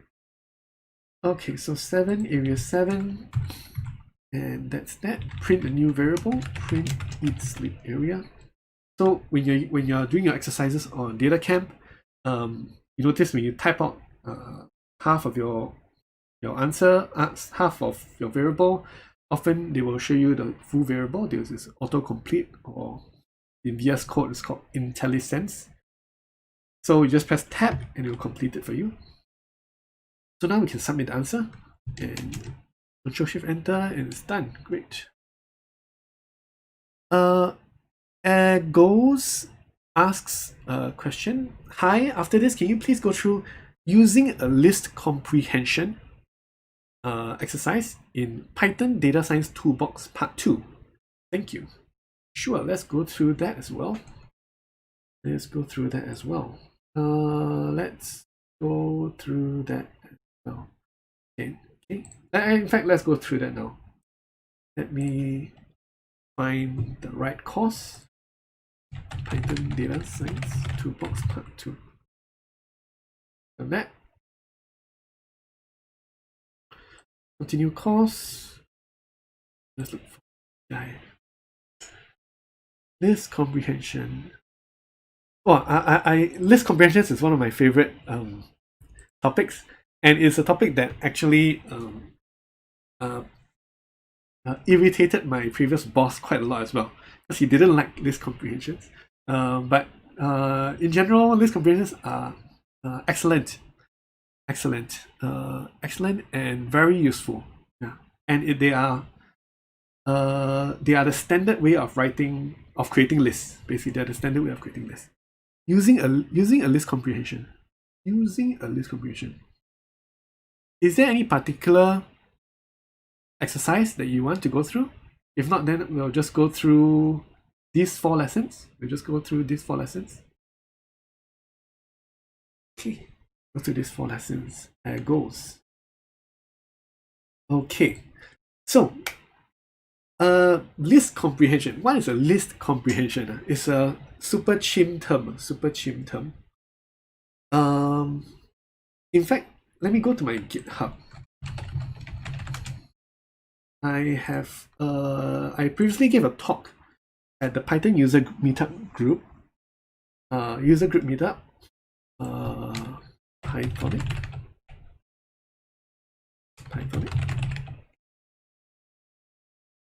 I gave a talk on Pythonic code and then list comprehension. Oh, actually, we don't show list comprehension here, do we? Yes, we do. Okay.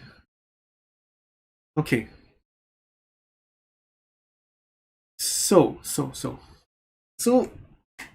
let me just go through using the content from my talk actually. So let's say here, right? You're trying to create a list. When you're trying to create a list, and this is a scenario here. So you do range 1 to 100, and then you put it into the variable numbers. What is this range function here?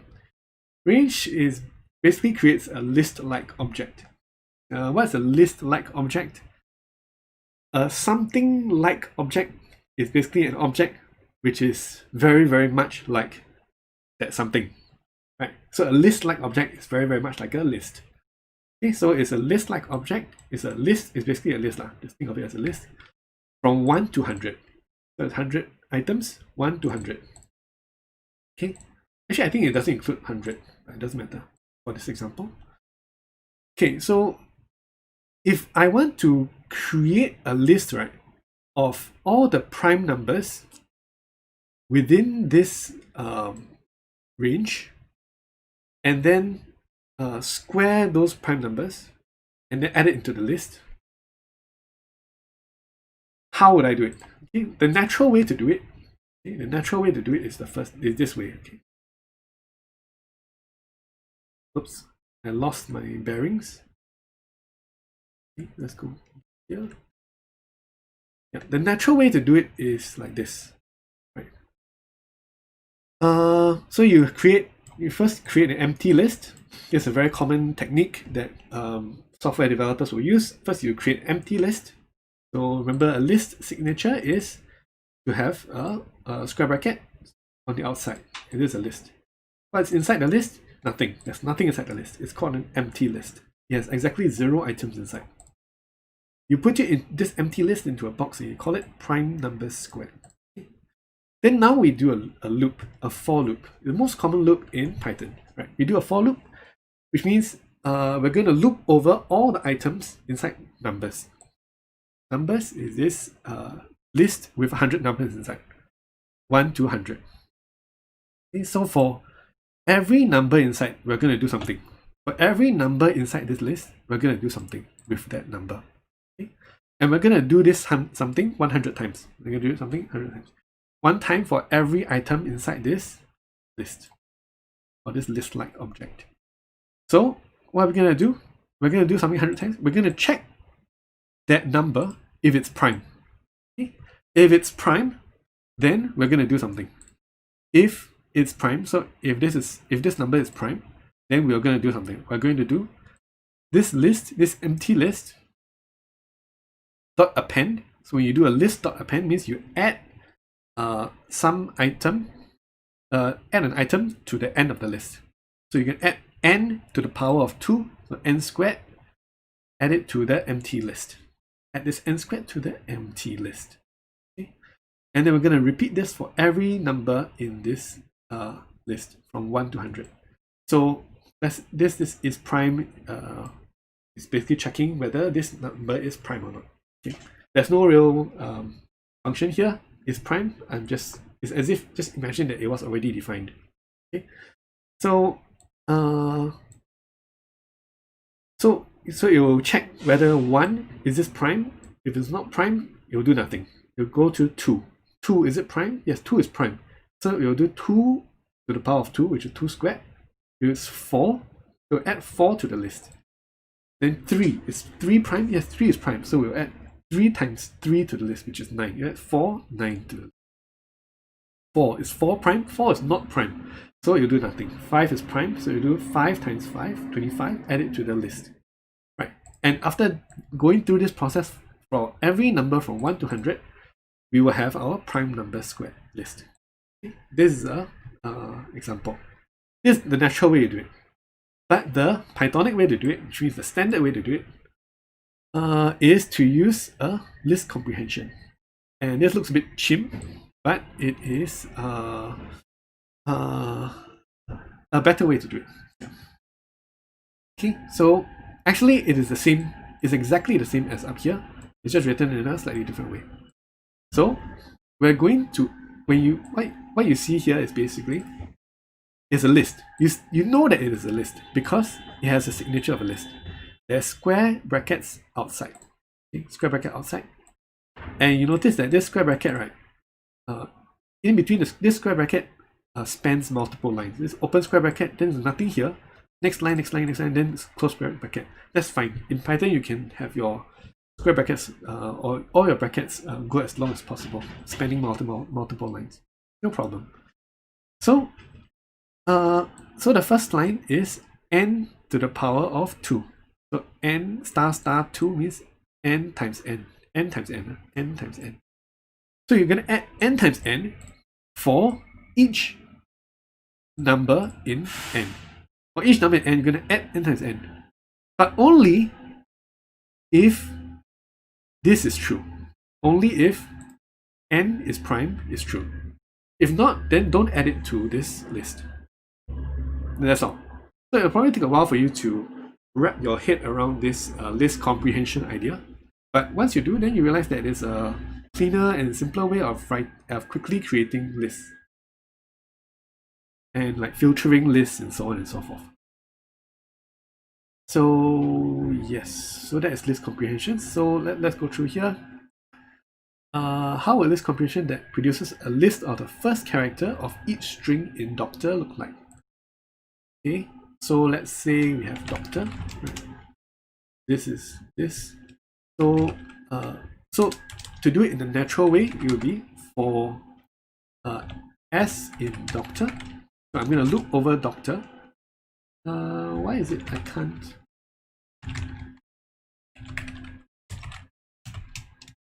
Okay, I need to shift enter.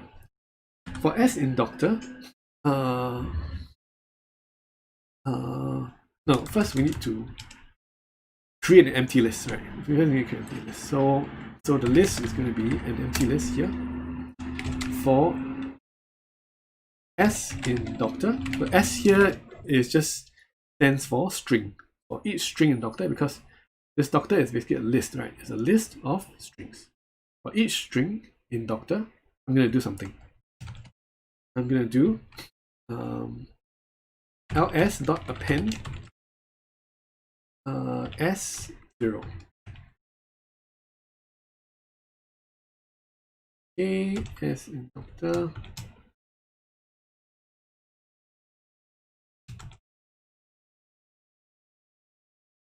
Okay, we need to put indentation in this. Okay, let's see. Okay, spaces. ls.append s0. Okay, so now we can check ls, and we have done it, right? We have done it, which is add the first character of every string inside doctor to a new list, right? And we call this new list ls. ls is a very standard name for a new list. Okay. So what we did was, we created ls, which is an empty list here. We created an empty list. Then for each string, we loop over every string inside doctor, and then we will add the first item of each string, which is the first character of each string. Notice that I can basically access the first character of each string using this as if it were a list, as if the string were a list. Because basically a string is kind of like a list, right? It's like a list of characters, right? So we're going to take the first character of each string and put it in the back of ls. So now ls will have 5 characters, the first letter of each string. Right, to do this more simply in a list comprehension, you can do ls equals to s0 for s in doctor. Right, so now we also get ls. ls2, you can see that it's the same. ls2. Right, so same. So for so notice that in this list comprehension, I don't have the if, right? The if part is optional. If is completely optional. So here I want to do something for every single item. So I don't need the if. Remember in the example I was doing earlier, here we have this if, but this if is optional. This if is optional. You don't need it if you don't need it. So here, yeah, we do for string in doctor. String in doctor, what we're going to do, we're going to add this to the list. We're going to add the first item of the string, which is the first character of the string, to the list, which is how we get this. Okay. Yep, so it looks like this, exactly like this. Submit answer. Correct. List comprehension over iterables, blah blah. Which of these can we build list comprehensions over? You can build list comprehensions over all the objects except the string.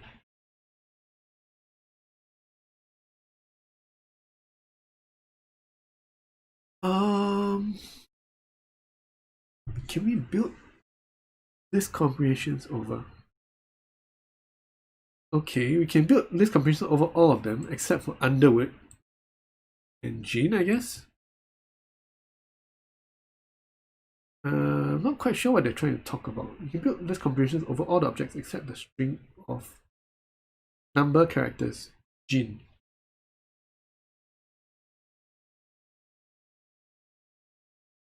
No, actually you can do this, but you can't do it over val Jean, right? Except the integer val Jean, right? Yeah, because it's basically when you're creating a list comprehension, there must be something where you can loop over. You need to be able to loop over something, right? You can loop over lists, you can loop over dictionaries. You're just starting on Python, you don't know what dictionaries are yet. Hopefully you'll learn soon. So we'll go through that soon as well. For you need something to loop over, something which has multiple items which you can loop over, which would be val Jean in this case. Okay. So, because an integer and number has only one item, which is the number itself. You now have all the knowledge necessary to begin writing list comprehensions. Okay, great. Using the range of numbers from 0 to 9 as your iterable, and I as your iterator variable, write a list comprehension that produces a list of numbers consisting of the squared values of I. So it's going to be I as your iterator variable, I to the power of 2 for I in range 9. 0, 1, 2, 3, 4, 5, 6, 7, 8, 9. Range 10. Great. Yeah, so range 10, again, it creates a list-like object, which means an object which is, for all intents and purposes, you can treat it like a list of numbers from 0 to 9. That's range 10. Range 10 is a list of numbers from 0 to 9. 0, 1, 2, 3, 4, 5, 6, 7, 8, 9. So for every number inside this list of numbers, square that number and then add it to this new list called squares. Submit the answer and we're done. Next exercise. Nested list comprehensions. Nested list comprehensions is where we start to get too complicated, too fancy, in my opinion. It's also written in the Python style guide that if you are creating a list comprehension that is more complicated to read than its equivalent by just using for loops, then you should probably just use a for loop. But it's just something to know as well. You can nest list comprehensions. So let's try this. Hopefully I can still remember how to do this. In the inner list comprehension, there is the output, blah blah blah, create a list of values. Create a list of values from 0 to 4 using range.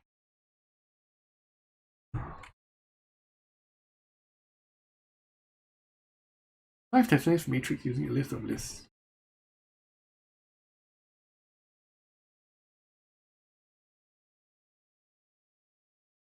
Let's see.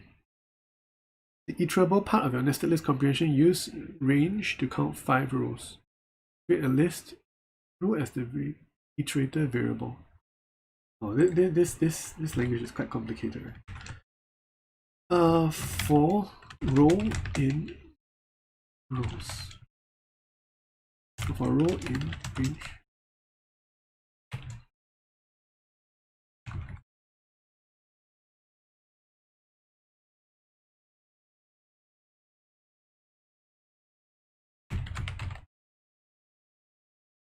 Create in the inner list comprehension.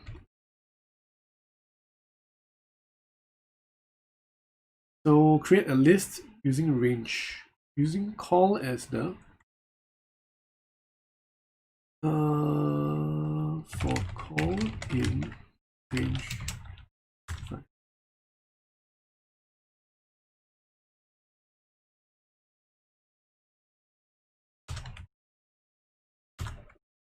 For call in range 5 for row in matrix print row. Let's see if this works. No, check the first list comprehension. Did you specify the body? Did you specify the inner list comprehension? Inner list comprehension should be this one. Call for call in range 5. Oh, maybe this is should be a list. Right. Okay, great. So now we create a list using this, and then from there we create a list of these lists. Create a list of these lists. Right. Create a list of... Okay. Advanced comprehensions. Okay, that's pretty much it. Hopefully at goals I managed to answer your question. And then now I will go back to basic Python. More basic Python at least. Hopefully it'll still be interesting, and hopefully you guys can still learn something even if you are further along in the course and you're learning. Great. So this is back to Introduction to Python. Now replay course outline.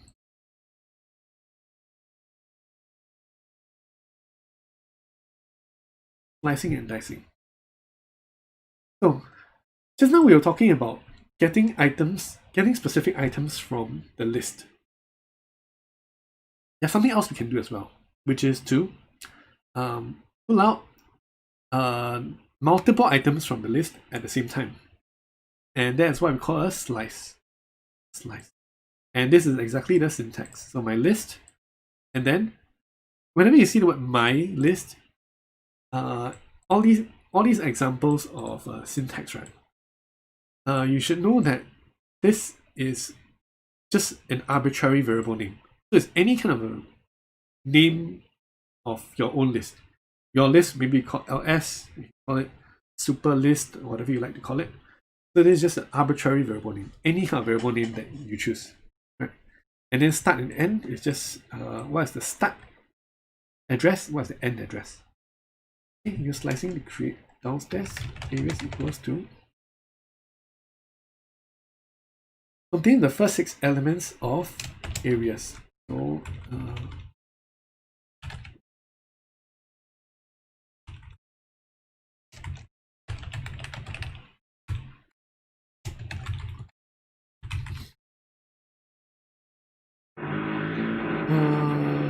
looks about right. Upstairs. Let me just write the code first and then explain it later.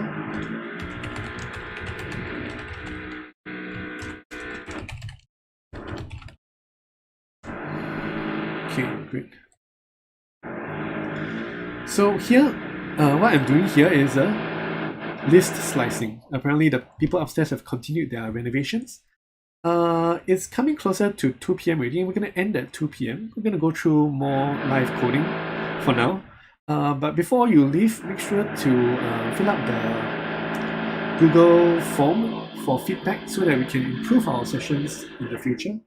You can also ask questions inside the feedback form. We're always doing this so that you can improve the learner experience and help you guys complete the course. So anything we can help to do to help you complete the course, just put it into the feedback or just let us know. You can put it into the chat as well right now. So here we're going to do a slice. And you can see a slice, the signature of the slice, right, is when you have when you're doing square brackets after a list. You do square brackets after a list, and inside the square brackets you have the colon. So the colon, right, is telling you it's a range. You want to take out a range of items from this list. The range of items from the list is from this item to this item. So this is the start and this is the end. You can omit the start. So here I can omit the start. So I can put the number 0 here, which is from the 0th item, the item with index 0, address 0, up to the item with address 6. I'm going to include all of these items into downstairs. But it doesn't include the item with index 6. So it's 0, 1, 2, 3, 4, 5. 0, 1, 2, 3, 4, 5 will be put into downstairs. Upstairs will be 6 to the end. What I know is the end because I omit the end here. Omit the end. This one will be up to -1. The end as in the last one, the final one. So, but I don't do this, so it will include everything up to the end. Hopefully that makes sense. And so submit the answer and it's golden. Okay. Slicing and dicing.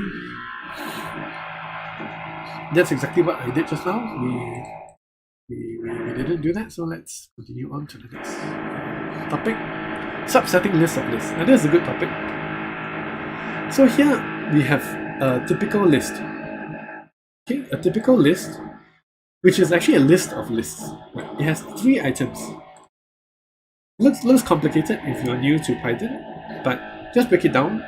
What's the signature of this item? What does it look like? On the outside, there is a square bracket.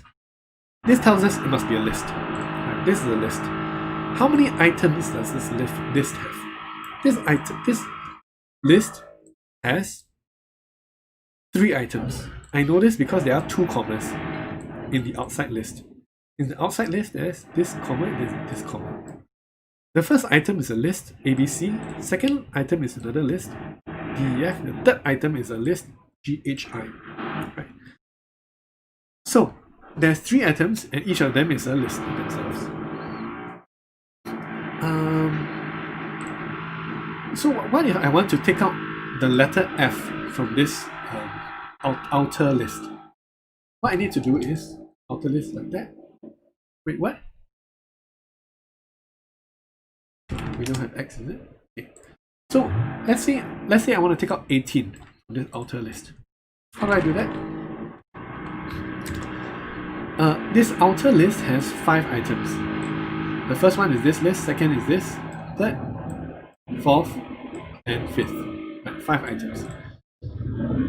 So this 18 is inside the second item, which has an index of 1. Right. So we will get this list. I'm still getting a list right now. From here, I need to access the second item, which is 18. 18 is the second item. Right. So 18 is the second item. So we will do we can tell because it's after the comma. So we do this, and get 18. So you can chain this subsetting. This accessing items from lists. You can chain them together. So we have this house, which is a list of lists. We access the first item with this. No, we access the second item with this. Then we access the second item of that inner item with this. Right, I think we're done. What will house -1 return? So -1 will give us the last item, which is this list, bathroom 9.5, and then 1 gives us the item with the address 1, index 1, which is the second item, which is 9.5. So the float, which is the bathroom area. If there's any other questions, final questions in the chat, do let us know. Do let me know, and then we will answer it before we close off the session. We'll finish some more questions for the last 6 minutes, and then we will end the session. Make sure to fill in the feedback form in the Google form in the stream description. Thank you.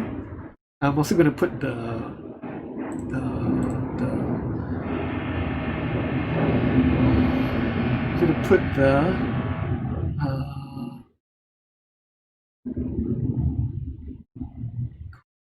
form into the chat so you can see it more easily. Yeah. Great. Let's continue on.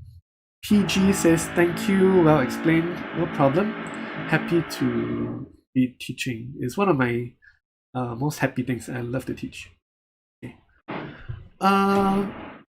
Next exercise. Replace list elements. So, what are we trying to do here? Update the area of the bathroom area to be 10.5 instead of 9.5. So it's 9.5 here. This is the second last. Tiddle Wing says you have to go. Thanks for the tips. No problem. Thanks for hanging around for so long. We don't expect you guys to hang around for the entire session every time. Of course, this is a 2-hour session. Most people's lunches are only 1 hour or so. So yeah. So just come in whenever you have a chance.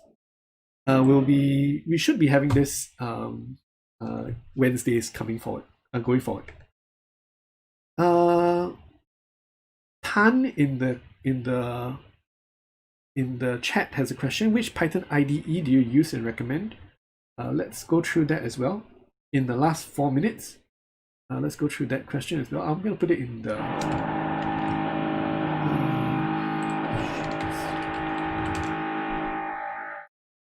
I'm going to put it here as well.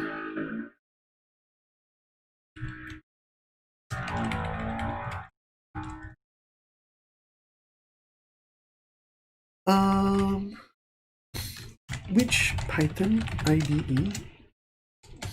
do you recommend? And I feel very strongly about this question, and my answer is 100% VS Code. And you can even see it there, it's open right now here. Right, so this is Visual Studio Code, which is completely different from Microsoft Visual Studio, which is basically like a way to design programs. But Visual Studio Code is just a much lighter version of that without a graphical user interface. It is the number one in the market, most popular, and I believe it will continue to become more and more popular. You can get it, you just type VS Code, you can download it. So this is the first one, code.visual studio, download for Windows if you're using Windows. So you just download it, and one of the things I would like you to do when you download it, actually, is there are a few options. One of the options which I think is really useful. Okay, it says I'm running it now. It will ask you for about something like add a context menu for folders, and you should click yes. And how I like to run VS Code is by right-clicking and then open with code. So you right-click on a folder and you do open with code. When you do that, all your files inside the folder, you can actually see them on the left side. You see all the files inside the folder on the left side, and it's very easy to navigate through the different files. And you notice that VS Code, right, you can even open Jupyter notebooks inside VS Code, which gives you the syntax highlighting, all the nice highlighting, gives you the nice auto formatting and everything.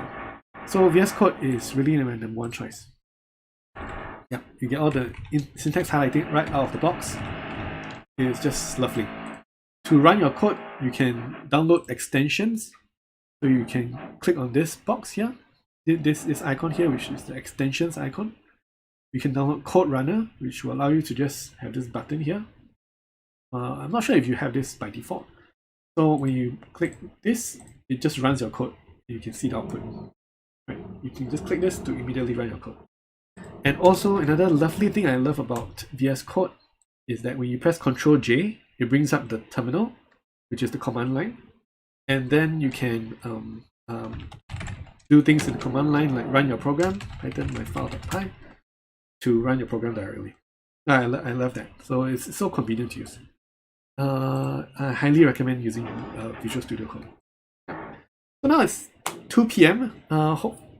Hopefully I managed to inspire some of you to continue on with AI4I and make progress.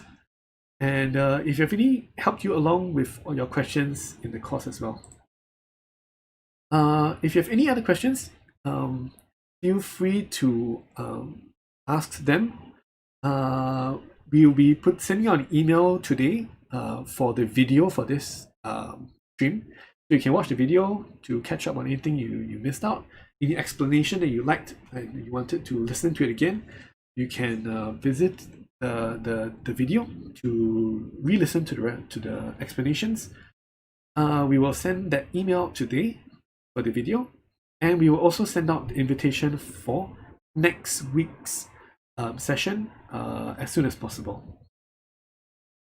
Do I need to install the various packages NumPy, Pandas, Matplotlib for VS Code, or by default it's installed? Asks Tan. Norvin C says thank you for the session. Jin, thank you for attending. So how VS Code works is that it uses Python from your command line. So you just need to install Python from your command line. No, you just need to install Python on your command line and Pandas and Matplotlib on your command line. as per usual. So if you want to install Pandas and NumPy, you can do Pandas, NumPy, pip install Pandas, NumPy, right? And plutlib, yeah. All these things, you just do it normally, right? And then VS Code will get your Python installation from your command line. You can choose the different Python installations if you have multiple of them. By clicking on the bottom left, click here. You can find the different Python installation, click on it to get access to all of your libraries. That's all. Okay. Thank you everybody for attending, and we will see you guys soon. Make sure before you leave, fill in the feedback form in the Google Forms. Google Form, yes. Just fill in the feedback form. Thank you very much, and hope you guys have a lovely afternoon ahead. See you. This is Ishan from AI Singapore.